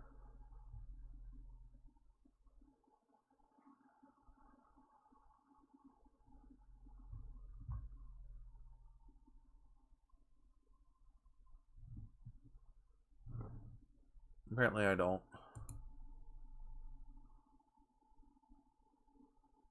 I don't have that engine anymore. It was originally going to go in my Nova, but I don't have it anymore. I lost it in a storage unit. Whatever they call it when storage unit repossession or whatever. Through a divorce. I lost a lot of stuff in that I had stored in a storage unit. Yeah. My ex did a lot of shitty shit when we split up, but it's in the past. But yeah, I thought I had pictures of the new car. Maybe not. Ooh, excuse me.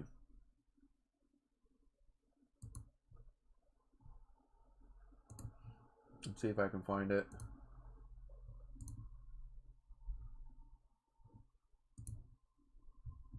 I have to go way back.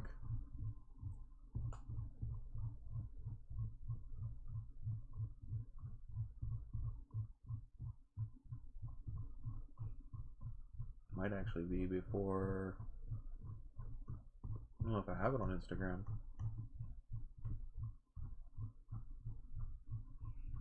Yeah, well, moving on. Better life.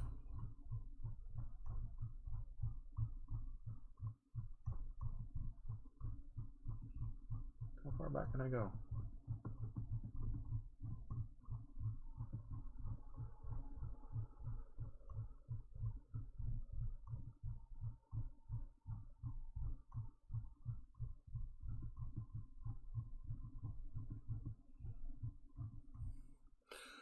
Do you have a video on it? Should probably watch some. Yeah, there's a whole list on the Nova. There's a whole playlist on all of the cars. So there's a playlist for the truck, there's a playlist for the Trans Am, and there's a playlist for the Nova. All of that stuff is there.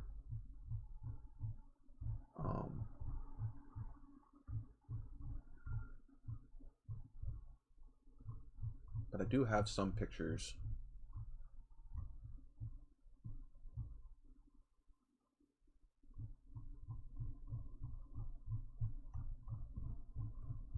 I can't believe how far back I gotta scroll.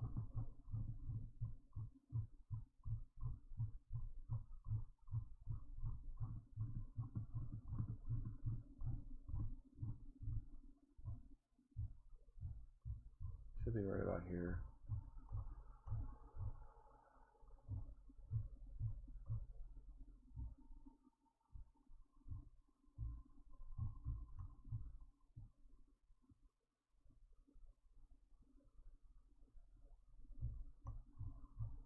Man, I really did not use Instagram appropriately back then.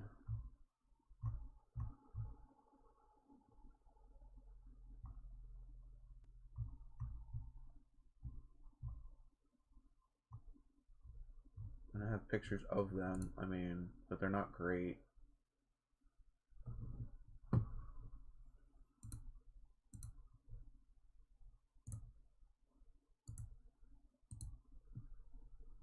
Alright, yeah, like, see, this is one of them. I wish I had better pictures of that car, but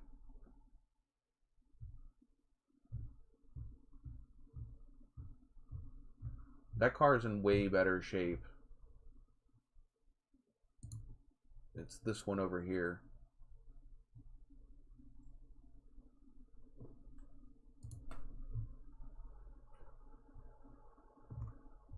I just have it in pictures with other things because it really wasn't the focal point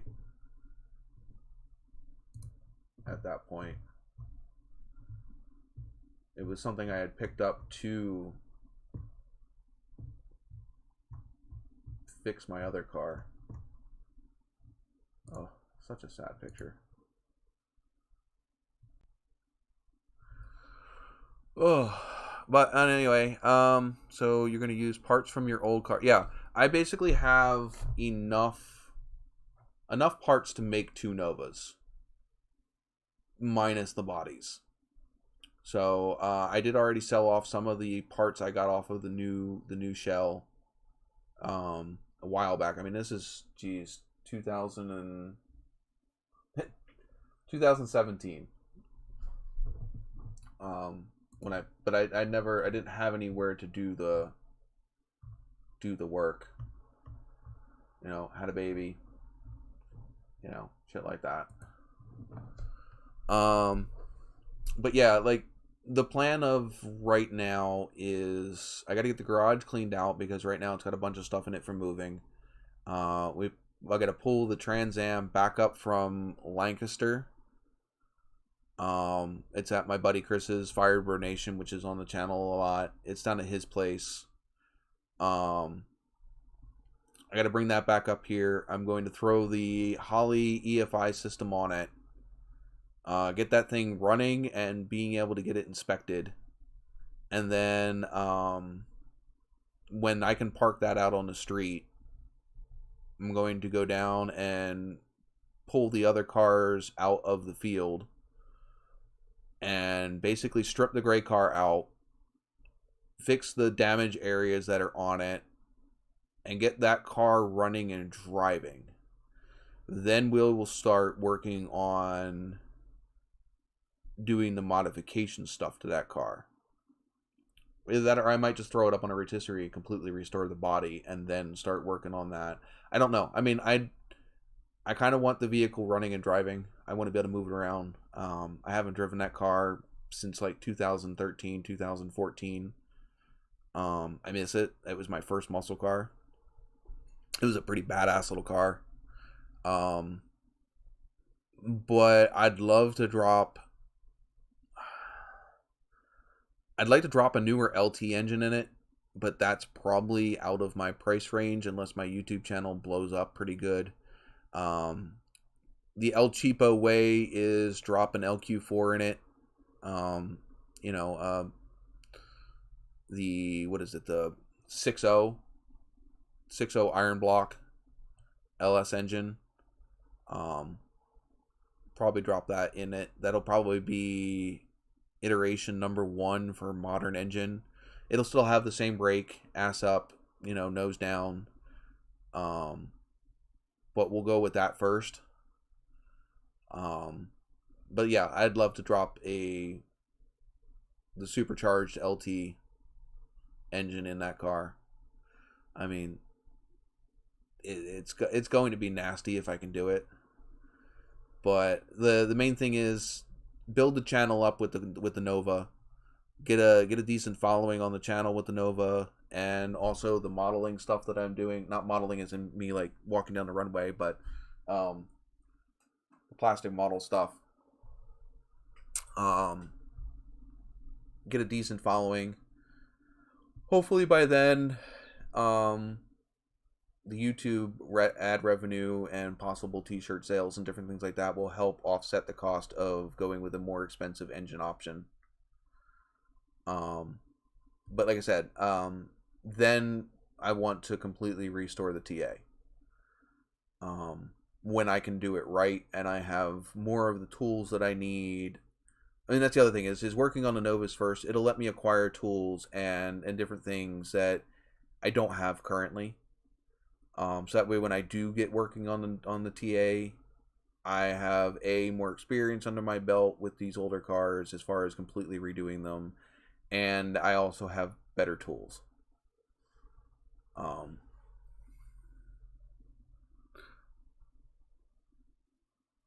Yeah, the LT engines aren't much better. They're pretty expensive too. Yes, exactly. The Nova is better to practice on. The Trans Am will be a much more aggressive build the second time I do it. So right now it's just get the TA on the road, get it running, driving, get it usable. Get it to be a driver. Get the Nova in, and that'll be the project car for a while. The Nova will be the fun toy. I mean, the Trans Am will be the fun toy. The Nova will be the project car. Then when the Nova is done, or at least to a point to where I feel comfortable throwing the TA in the shop, then we'll go after the TA. The TA, I definitely want to go resto mod. I want it to look like a classic car on the outside and handle like a modern car on the inside. I still want to keep the Pontiac power plant in that car. If I do swap anything out, it will be for like a Butler Performance 455 or something like that. So that would still be Pontiac. May not be an original Pontiac equipment engine, but it'll still be based off of the Pontiac block. So yeah, I have plans. Whether or not where they go will depend on how successful the channel is and how much money I've got. So I've got reasonable goals, and then I also have the, well, if money allows me goals. I like the way these cars look. I mean, there is a certain black TA. I think it's black with silver stripes. But it has the notch cut out in the back spoiler. The front ground, I think it's like a 73 or 74 TA. If I'm not mistaken. It's not my gen. I mean, it's my gen, but it's not my year.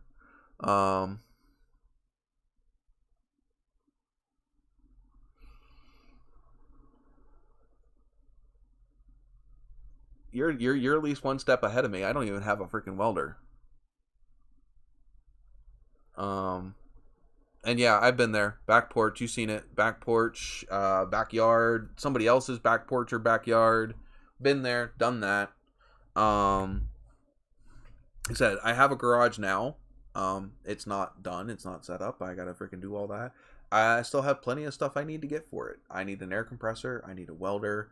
That's just a start. You know, that's not before you get any of the specialty tools. I'm also into woodworking, so, you know, there's getting tools for that as well. You know, table saw, shit like that.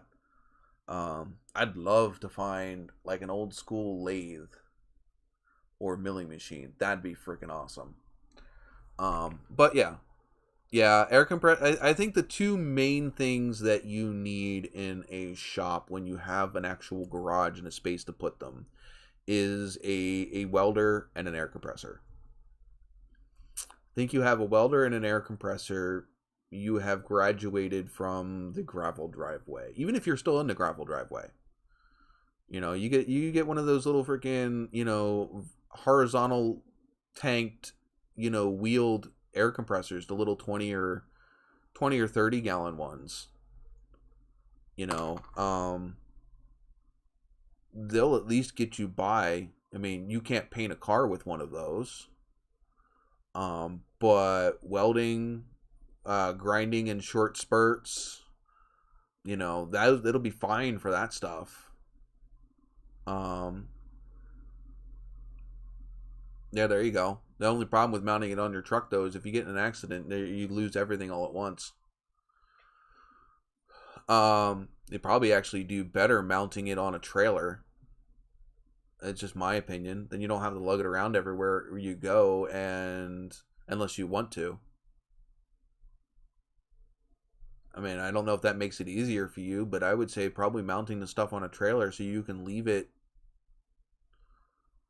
somewhere if you need to.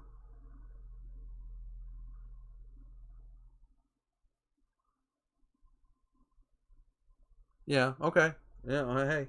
It's what works for you. I mean, in the end of the day, you know, anybody else can run their mouth on the internet, but at the end of the day, it's what works for you. But yeah, I appreciate you hanging out with me. I'm gonna use it. Well, there you go. That is a good. That'll make you some money. But I'm gonna pop off of here. It's getting late. It's only me and you. Yeah, it's 12:40 in the morning here.